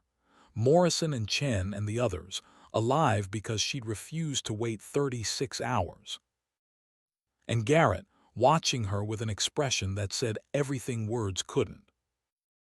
"Get some rest, Captain," Briggs said. "That's an order." "Yes, sir." She walked toward the barracks, exhaustion finally catching up with her. Her body ached. Her mind felt like static, but she was alive. They were all alive. Behind her, she heard Stone's voice. "That woman is either crazy or brilliant." Cross's reply, "She's both. That's what makes her dangerous." And Garrett, quiet enough she almost missed it, "That's what makes her remarkable." Sarah smiled, touched her father's memorial beneath her uniform, and whispered to his memory, "I kept the promise, Dad. Nobody left behind." The stars overhead bore silent witness. The desert wind carried her words away, and somewhere in the darkness, a ghost finally found peace. Sleep came in fragments. Sarah Hale lay in her bunk at forward operating base Sabre, staring at the ceiling, watching shadows from the perimeter lights shift across the plaster. Her body demanded rest. Her mind refused to grant it. 26 hours. That's how long she'd been awake before finally returning to the fob. 26 hours of combat, negotiation, impossible choices, and outcomes that shouldn't have worked but somehow did. The board of inquiry would convene in the morning. Briggs had made that clear. Questions would be asked. Answers would be demanded. Her career, built over 10 years of service and sacrifice, would be weighed against regulations she'd violated in the span of a single day. She should have been terrified, should have been preparing her defense, should have been running through justifications and explanations. Instead, she kept seeing Martinez's face when Garrett helped him out of that church. Relief, gratitude, life where there should have been death. Worth it. The knock on her door came at 600 hours. She hadn't slept more than 90 minutes total, but she was already dressed, already ready. Some part of her had known this was coming. Lieutenant Cross stood in the doorway, her expression carefully neutral. "Captain, Commander Briggs wants to see you. Now." "The board." "Not yet, something else." Cross paused, then added quietly, "Sarah, there are people here, from Washington." Sarah's stomach tightened. Washington meant serious, meant consequences that went beyond a local board of inquiry. She followed Cross through the pre-dawn darkness toward the command building. The base was waking around them, the normal rhythm of military life continuing regardless of individual drama. Soldiers heading to morning PT, kitchen staff preparing breakfast, the world turning as it always had. The conference room held more people than Sarah expected. Briggs sat at the head of the table, his face unreadable. Beside him, a woman in a civilian suit who radiated federal authority. Across from them, two men in army dress uniforms with enough stars on their shoulders to make Sarah's spine straighten reflexively. And at the far end of the table, Commander Marcus Garrett, also in dress uniform, looking like he'd slept about as much as she had. "Captain Hale," Briggs said formally, "please sit." Sarah sat, keeping her posture perfect, her hands steady despite the adrenaline starting to flow. This was it, the reckoning. The woman in the suit spoke first. "Captain Hale, I'm Deputy Director Catherine Walsh, Department of Defense. I've spent the last 12 hours reviewing your actions over the past 48 hours." "Yes, ma'am." "Unauthorized departure from your assigned post, engagement in combat operations outside your operational authority, violation of international boundary protocols, theft of civilian property, unauthorized contact with known criminal elements." The list goes on. "Yes, ma'am, I understand." "Do you?" Walsh leaned forward slightly. "Do you understand that each of these violations carries potential court-martial charges, that your career is essentially over unless I decide otherwise?" Sarah met her eyes. Ma'am, I understand the consequences. I accepted them when I made my choices. And you'd make the same choices again. Without hesitation, ma'am. Walsh was quiet for a moment, studying her face. Then something shifted in her expression. Not quite a smile, but close. Good, she said. Because if you'd apologized or tried to justify your actions through regulation loopholes, I was going to recommend charges. Sarah blinked, confused. One of the generals spoke up, his voice carrying the gravel of decades in uniform. Captain, what Deputy Director Walsh is trying to say is that we didn't fly from Washington to reprimand you. We came to understand what happened, and more importantly, why it worked. Sir, I don't understand. Then let me be clear. The general pulled out a folder, slid it across the table. This is the after-action analysis from your operation. 7 American service members recovered with 0 friendly casualties. 1 terrorist attack prevented without firing a shot. A 5-year-old injustice brought to light and addressed. A hostile cartel leader choosing cooperation over confrontation. All accomplished by one Army captain operating completely outside the approved operational framework. Sarah opened the folder, scanned the contents: tactical analysis, timeline reconstruction, intelligence assessments, and at the bottom, a recommendation she hadn't expected. Silver Star for Valor. Sir, this is deserved, Garrett said from the end of the table, his first words since she'd entered the room. Captain Hale conducted a solo infiltration of a hostile compound, extracted 7 personnel under fire, negotiated a 60-mile movement through contested territory, and prevented a mass casualty event through strategic intelligence operations. If that doesn't merit recognition, nothing does. Walsh nodded. Commander Garrett's recommendation was quite compelling, as was Master Chief Stone's testimony, and Lieutenant Cross's somewhat detailed account of your planning and preparation. Sarah looked at Cross, who stood by the door wearing an expression of complete innocence. The question, Walsh continued, is what we do with you now. Your actions demonstrated exceptional capability. They also demonstrated a concerning willingness to operate outside command authority. Ma'am, I would never. Walsh held up a hand. Let me finish. Your willingness to operate outside command authority is exactly what certain situations require. Situations where the book doesn't have answers, where regulations become obstacles rather than guidelines, where someone needs to make the call that everyone else is afraid to make. She pulled out another folder, this one thinner, more official looking. Captain Hale, how would you feel about a transfer? New assignment, new operational framework, working directly with special operations units on high-risk intelligence operations. Sarah's mind raced.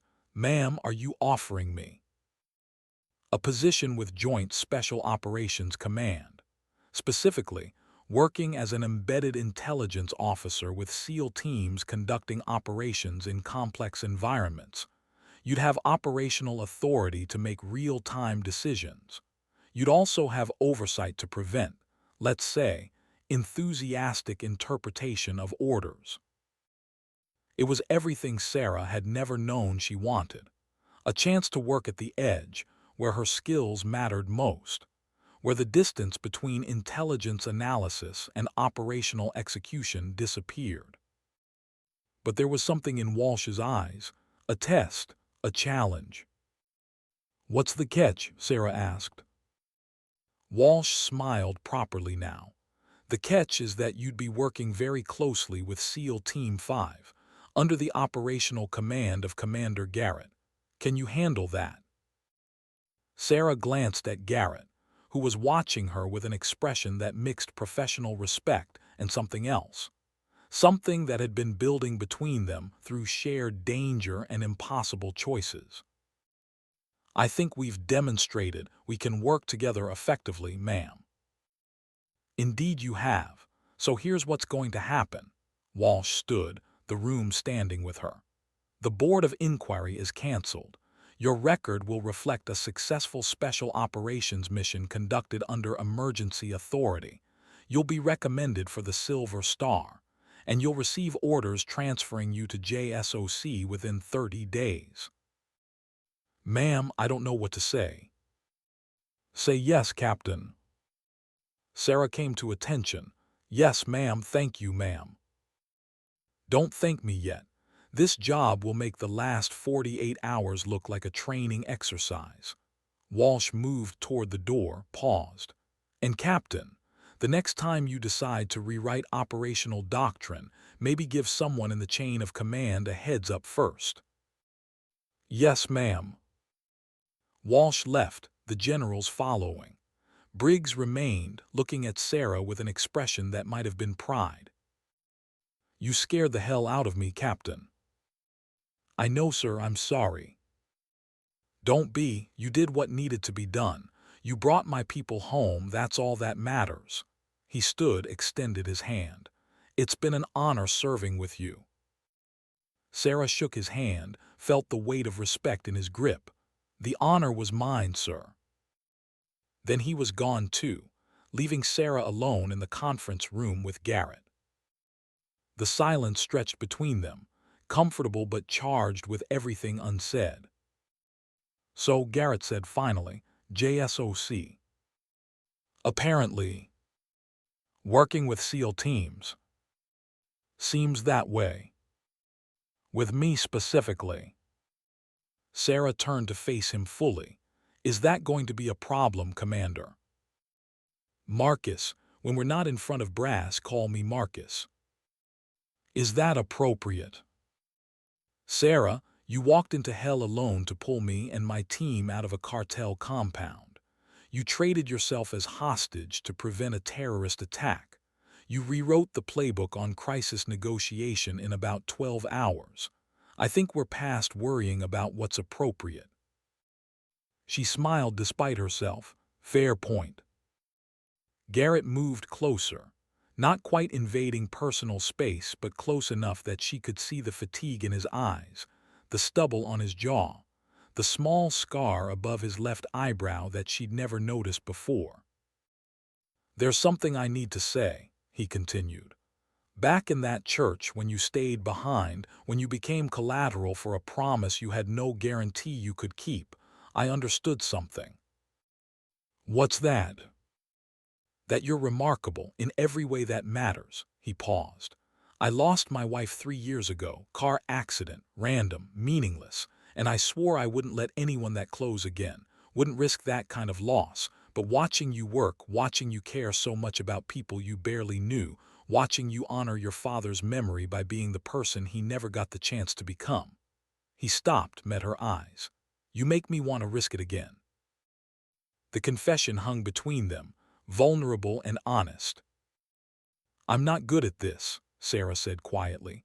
Relationships, letting people in. I've spent my whole life learning to rely on myself because everyone I ever counted on either left or died. I know, I read your file. That's not creepy at all. He smiled. Operational necessity. Had to know who I was trusting with my team's lives. And I found out you grew up in 6 different foster homes, that you joined the Army at 18 because you had nowhere else to go, that you've been awarded 3 commendation medals and never once attended the ceremony because you don't think you deserve recognition, that you carry your father's memory like a torch you refuse to let go out. Sarah's hand moved reflexively to the pocket where she kept his photograph. He died when I was 12. Heart gave out from the stress of what happened to him. My mother always said he survived the war, but it killed him anyway. So you made a promise to never let that happen to anyone else. Something like that. Garrett was quiet for a moment. Then he reached into his pocket and pulled out a small velvet box. Sarah's eyes widened. Marcus, that better not be what I think it is. Relax, it's not a ring. He opened the box, revealing a military pin, a seal trident. This was my father's. He served too. Gave it to me when I earned my own trident. Told me to give it to someone who understood what it meant. He held it out to her. I can't take this, Sarah said. I'm not a SEAL, I haven't earned it. You walked into a hostile compound alone. You extracted 7 personnel under fire. You negotiated with a cartel leader and prevented a massacre. If that's not SEAL-worthy, I don't know what is. He paused. Besides, you already have a call sign, Ghost. The team's already adopted you. Sarah took the pin with trembling fingers, feeling the weight of history and honor in the small piece of metal. Thank you. Don't thank me, just promise me something. What? When we're working together at JSOC, when we're planning operations and running missions, promise me you won't go rogue again without at least telling me first. I can't promise that. I know that's what scares me, he smiled. That dinner invitation still stands, when we're both stateside, when we're not getting shot at or negotiating with criminals. A real date, somewhere with tablecloths and wine that doesn't come from a box. I'd like that. Good. He moved toward the door, paused. And Sarah, for what it's worth, I'm glad you broke every regulation in the book, because if you hadn't, I'd be dead right now. We all would. Then he was gone, leaving Sarah alone with a seal trident in her hands and the understanding that some promises led to other promises, and maybe that wasn't a bad thing. The memorial ceremony was scheduled for 1400 hours, not for Sarah, not for the SEAL team, but for the 2 people whose names had been lost in bureaucracy and silence for 5 years. Maria Ruiz, Sophia Ruiz, teacher and daughter, killed in a raid that should never have happened. Sarah stood at the back of the small gathering, watching as DEA Director Chen laid flowers at a newly installed memorial plaque. Vicent Ruiz stood beside him, wearing civilian clothes and handcuffs, federal marshals flanking him but allowing him this moment. The El Paso Times had published the full story that morning. Photos of Maria and Sophia, documentation of the raid, internal memos showing the cover-up, names of officials who'd chosen silence over accountability. 3 senior DEA administrators had already resigned. More would follow. The system was purging itself, slowly and painfully, but genuinely. Director Chen spoke, his voice carrying across the small crowd. Maria Ruiz was a teacher. She believed in education, in giving children opportunities they wouldn't otherwise have. Sophia Ruiz was 7 years old. She loved horses and drawing and her family. They were innocent. Their deaths were the result of negligence and arrogance and a system that failed them. He turned to Vicent Ruiz. No apology can bring them back. No memorial can undo the injustice. But I want you to know, Mr. Ruiz, that their names will not be forgotten, that the people responsible will be held accountable, that the system that failed your family will be reformed so it never fails another family the same way. Ruiz's face was stone, but Sarah could see tears tracking down his cheeks. I spent 5 years trying to make the world hear me, Ruiz said quietly. 5 years becoming something my wife would have hated. 5 years destroying everything I believed in because I thought it was the only way to matter. He looked directly at Sarah. And then a captain I'd never met kept a promise no one else thought was possible. She made silence impossible. She made my family's lives matter again, not through violence, not through revenge, through something I'd forgotten existed, justice. Sarah felt eyes turning toward her, felt the weight of recognition she'd never sought. This wasn't her moment. This was Ruiz's moment, his family's moment. But Ruiz continued, speaking to the crowd now. Tomorrow I'll be sentenced for my crimes. I'll spend years, maybe decades, in federal prison. I accept that. I deserve that. But before I go, I want everyone to know that if you're in darkness, if you've lost everything, if you think violence is the only language power understands, there are still people like Captain Hale. People who believe in honor and promises and doing the right thing even when it's impossible. He turned back to the memorial plaque, placed his hand on it, whispered something in Spanish that Sarah didn't catch but understood in her soul. A farewell, an apology, a promise to be better than what grief had made him. The marshals led him away gently, respectfully, understanding that some moments transcended custody and regulation. Director Chen approached Sarah as the crowd dispersed. "Captain Hale, I owe you an apology as well. Sir, you weren't responsible for what happened." "No, but I'm responsible for the system that covered it up, for the culture that prioritized reputation over truth." He paused. "What you did, forcing this into the light, it wasn't comfortable. It damaged careers. It embarrassed the agency. But it was right. And I want you to know that we're implementing reforms, training changes, oversight protocols. Maria and Sophia's deaths will lead to changes that protect other families. That's all I wanted, sir. Justice, accountability, making sure their lives mattered. They do, thanks to you." After he left, Cross appeared at Sarah's shoulder. "You know you're going to be famous after this, right? The story's already gone national. Female army captain who broke every rule to save lives and expose corruption." "I don't want to be famous." "Too late, you're a hero whether you like it or not." Cross paused. "For what it's worth, I'm proud of you, scared for your mental health but proud."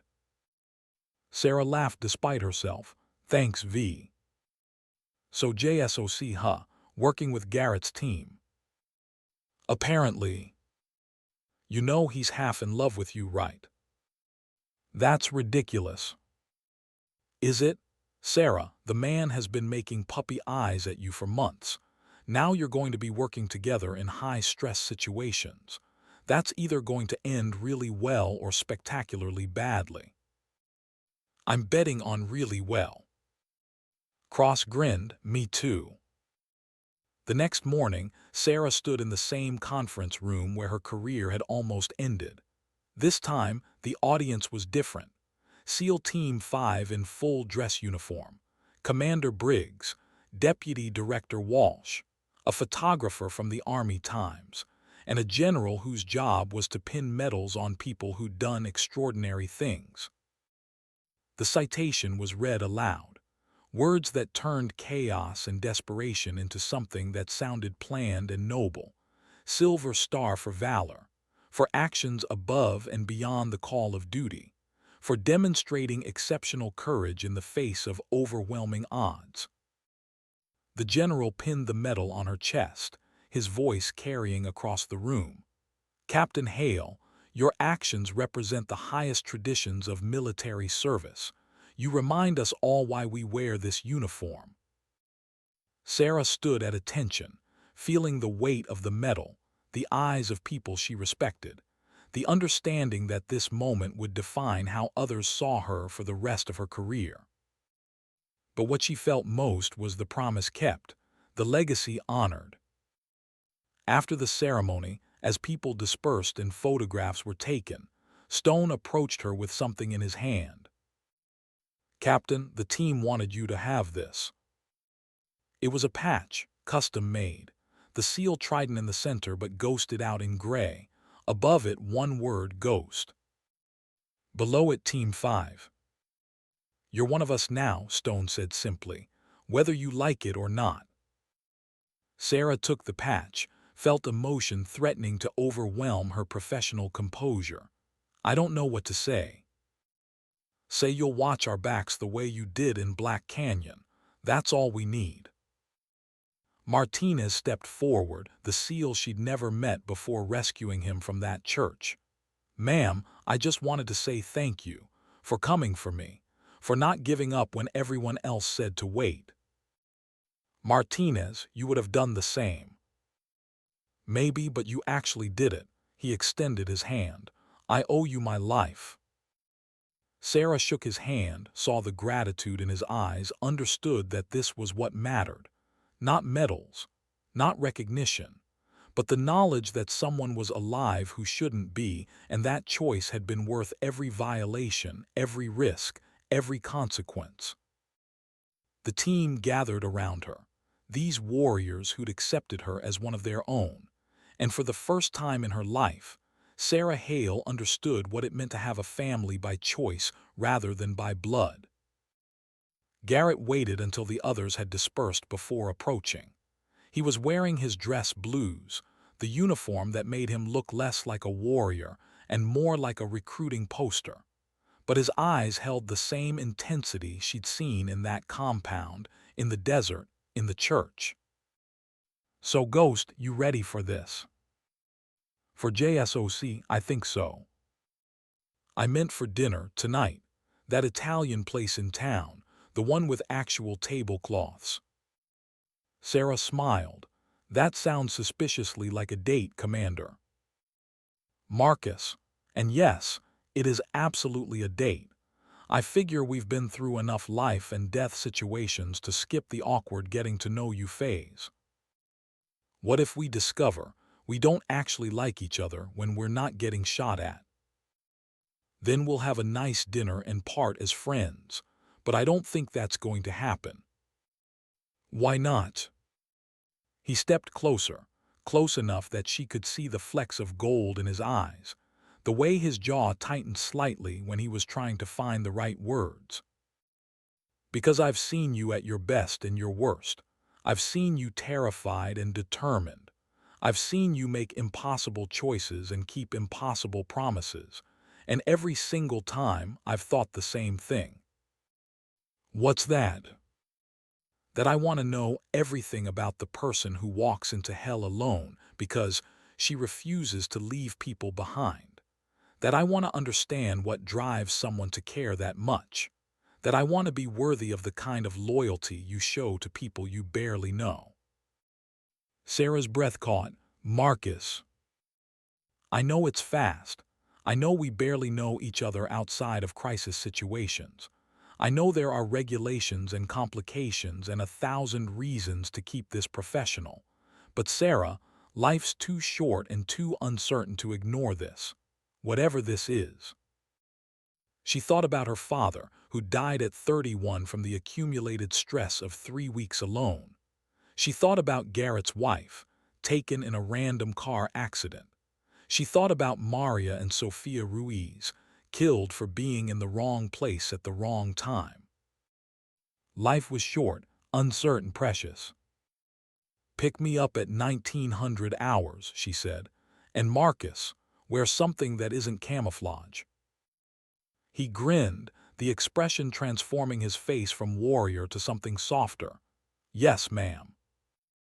6 months later, Sarah stood in a different desert, different mission, different stakes, but the same team beside her. The Syrian border stretched before them, moonless and dark, the kind of night that made even experienced operators nervous. The compound ahead sat in a shallow valley, surrounded by rocky terrain that offered concealment but limited approach routes. Intelligence indicated a high-value target inside, a facilitator moving weapons and money between terror networks. The kind of person whose capture could prevent attacks, save lives, shift the balance in ways that mattered. The compound looked similar to the one in Black Canyon. Adobe walls, guard towers, the architecture of people who understood that defense mattered in this part of the world.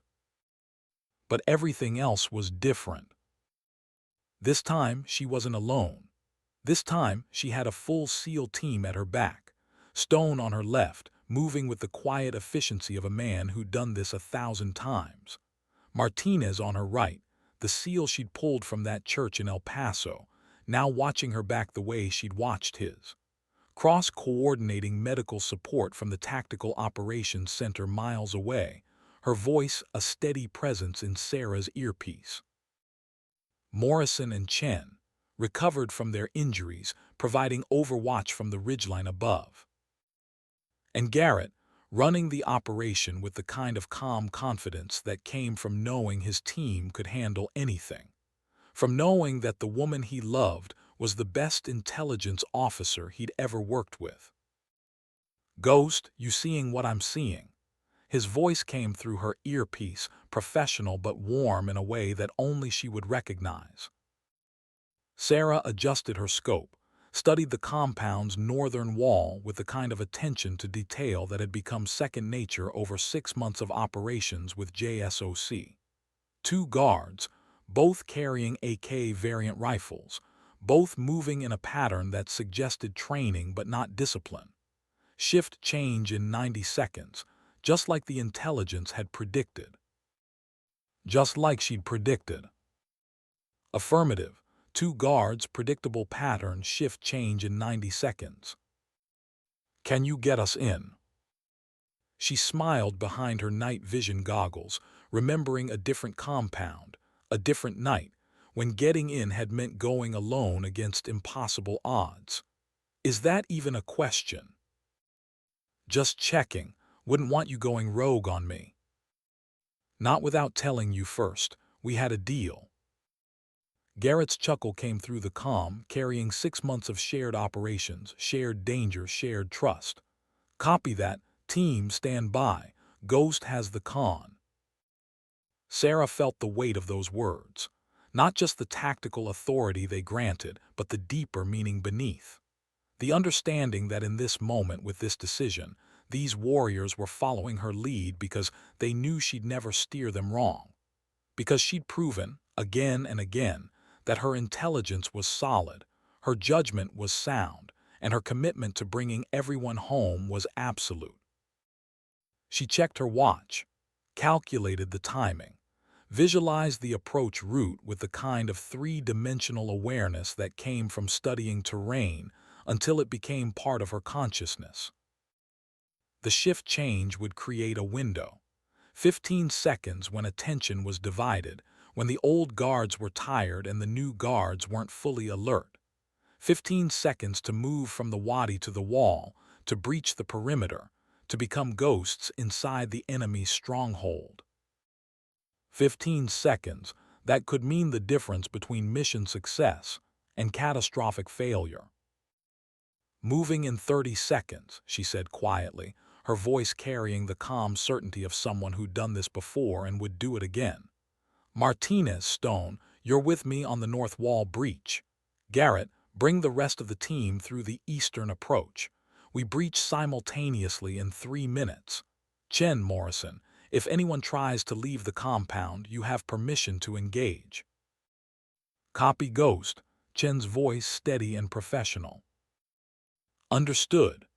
Morrison, the kid who'd been struggling with shrapnel wounds 6 months ago, now a fully recovered operator who'd personally requested to work with her on every mission since Black Canyon. Acknowledged.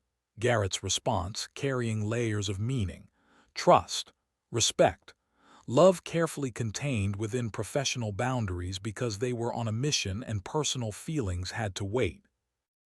They moved.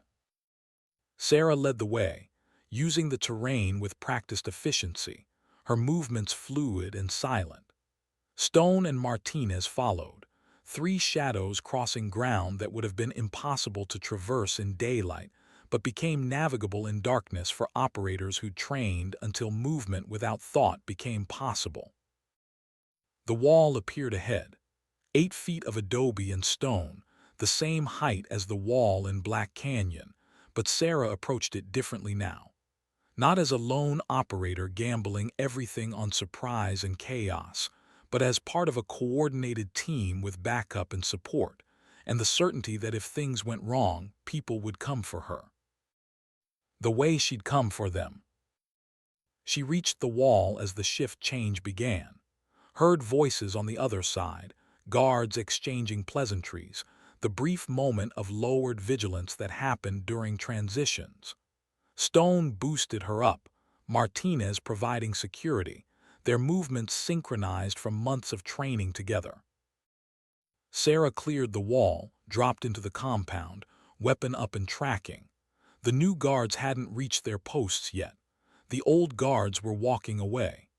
The compound's interior was exactly as the satellite imagery had shown, exactly as her intelligence had predicted. She keyed her radio twice. All clear. Stone and Martinez came over the wall, and together they moved toward the main building, using shadows and cover, becoming part of the architecture. Garrett's team breached from the east simultaneously, the coordinated assault creating confusion among defenders who couldn't understand how they were being attacked from multiple directions. Flashbangs detonated. Suppressed weapons coughed their mechanical rhythm. Guards dropped, neutralized with precision that spoke of training and discipline, and the understanding that every shot had to count. Sarah reached the target building, stacked up beside the door, waited for Garrett's signal. "Ghost, we have control of the perimeter. Execute when ready." She breached. The interior was exactly as she'd briefed the team. Corridor leading to a central room where intelligence indicated the target would be. Two bodyguards, both armed, both turning toward the sound of entry. Sarah's weapon spoke first. 4 controlled shots. Both guards dropped before they could fire. The target was in the back room, reaching for a weapon he'd never get to use. Stone was already on him, professional and efficient, hands behind back, zip ties applied, weapon kicked away. "Target secure," Sarah reported, her voice carrying 6 months of missions that had gone exactly like this one. Professional, clean, no casualties except the ones who chose violence. "Copy, exfil in 2 minutes." They moved back through the compound, carrying the target, moving with practiced efficiency. The operation had taken 17 minutes from breach to extraction. 17 minutes to accomplish what would have taken a conventional force hours and dozens of casualties. 17 minutes of perfection. The helicopter appeared overhead, exactly on time, its crew chief lowering the extraction harness. They loaded the target, then followed one by one, rising into the darkness as the compound fell away beneath them. Safe, successful, home. Back at the FOB during the debrief, Garrett caught her eye across the Tactical Operations Center, smiled slightly, nodded once. The gesture that said everything words couldn't in a room full of people: respect, gratitude, love. She nodded back, the same gesture carrying the same meanings. Later, much later, in the quiet hours before dawn, they sat on the roof of the barracks, watching stars that looked the same here as they had in the desert 6 months ago. The same stars that had watched her walk alone into Black Canyon. The same stars that now watched her sit beside someone who mattered. "You're getting good at this," Garrett said, his voice carrying the kind of comfortable intimacy that came from 6 months of building something real between missions and danger. "At what?" "At working with a team. At trusting other people to have your back. At letting yourself be part of something bigger than individual capability." Sarah was quiet for a moment, thinking about the scared, driven captain who'd crawled through a drainage culvert 6 months ago because she couldn't bear to wait 36 hours. Thinking about how far she'd come from that moment. How much she'd learned. "I had a good teacher," she said finally. "Yeah, who's that?" "You, Stone. The whole team. You taught me that going alone isn't always strength. Sometimes it's just fear dressed up as independence. Sometimes the bravest thing you can do is trust other people to be as committed as you are." Garrett's hand found hers in the darkness, his fingers interlacing with hers in the easy way that came from months of small intimacies built between larger moments. "Your father would be proud of you." "You think so?" "I know so. You honored his memory by keeping the promise, but you also grew beyond it. You learned that you can honor the fallen without carrying their burdens alone. That's wisdom he never got the chance to learn." "What's that?" that you don't have to carry it alone. That family isn't just the people you're born to or the people you've lost. It's the people who choose to stand beside you when everything goes to hell and the world demands impossible things. Sarah leaned against his shoulder, felt the solid reality of him, the certainty that this was real and lasting and worth every risk she'd taken to get here. "I love you," she said quietly, the words that had become easier to say over 6 months but still carried weight every time. Garrett turned to look at her, his face barely visible in the starlight but his expression clear in the way he moved, the way he breathed, the way his hand tightened on hers. "I love you too, Ghost. More than I thought I could love anyone after losing Anne. You taught me it was possible to risk that kind of loss again, that the possibility of love was worth the certainty of pain if it didn't work out." That's not a very tactical analysis. Best risk assessment I ever made. They sat in comfortable silence as the stars wheeled overhead and the desert held its breath, and somewhere in the darkness, another operation was being planned. Another impossible situation was waiting to be solved. But for this moment, for this quiet hour before dawn, there was just the two of them and the understanding that they'd found something rare. Partnership, trust, love built not on easy moments but on shared danger and the knowledge that when everything went to hell, they'd face it together. Back at the FOB during the debrief, Garrett caught her eye across the Tactical Operations Center, smiled slightly, nodded once. She nodded back. Later, in the quiet hours before dawn, they sat on the roof of the barracks, watching stars that looked the same here as they had in the desert 6 months ago. "You're getting good at this," Garrett said. "At what?" "Working with a team, trusting other people to have your back." Sarah was quiet for a moment. "I had a good teacher." "Yeah, who's that?" "You, Stone, the whole team. You taught me that going alone isn't always strength. Sometimes it's just fear dressed up as independence." Garrett's hand found hers in the darkness. "Your father would be proud of you." "You think so?"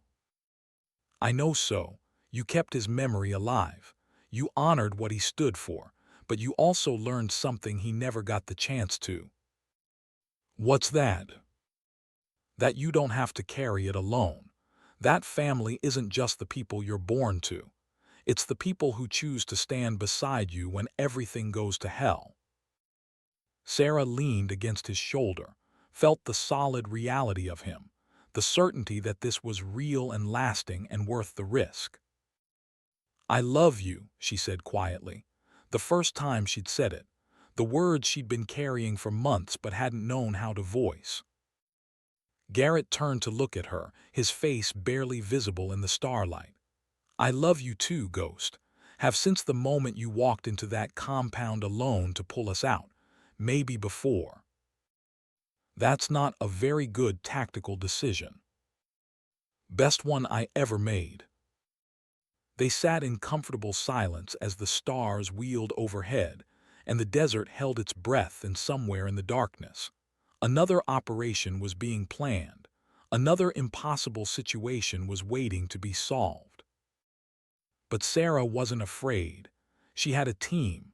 She had a purpose. She had someone who understood that love wasn't weakness but the courage to risk loss for the possibility of something worth having.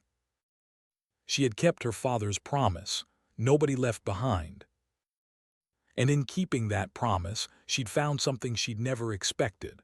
A home, a family, a future built on honor and sacrifice, and the understanding that the strongest warriors were the ones who fought not just for themselves, but for the people beside them.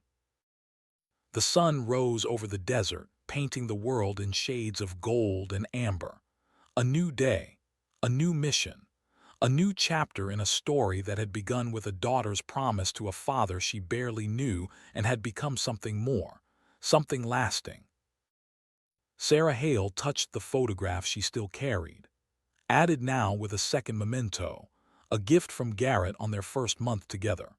His father's military coin, carried through deployment just like her father's photograph had been, creating a connection across generations and wars, and the eternal struggle to make meaning from sacrifice. "Ready for this?" Garrett asked, reading her mind like he always did. "Always. Even when it's impossible. Especially then." He laughed, stood, pulled her to her feet. "Come on, Ghost. We've got a briefing in 20 minutes, something about a hostage situation in Yemen." "Yemen, that's a long way from home." "Home is wherever the team is. You taught me that." She followed him down from the roof into the morning light, into whatever came next. Because that was the promise. Not that every mission would succeed. Not that every choice would be right. But that they would face it together, with honor and courage and the refusal to leave anyone behind.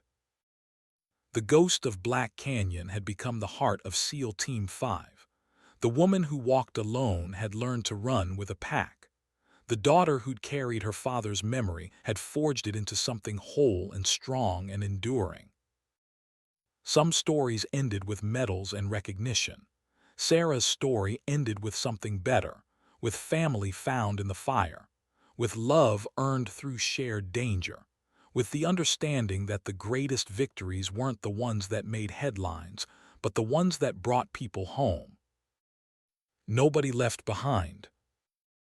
Not on her watch. Never again. The war would continue. The missions would never stop. The dangers would always be waiting. But Sarah Hale had learned the truth that her father had died trying to teach the world. That honor wasn't about regulations or medals or official recognition. It was about the promises you kept when no one was watching, the choices you made when everything was on the line, the people you refused to abandon even when abandoning them would be easier. She walked into the briefing room beside Garrett, Stone nodding as they passed, Martinez grinning, Cross giving a thumbs up from her station. Her family, her team, her purpose. The ghost had found her home. And she was never letting go.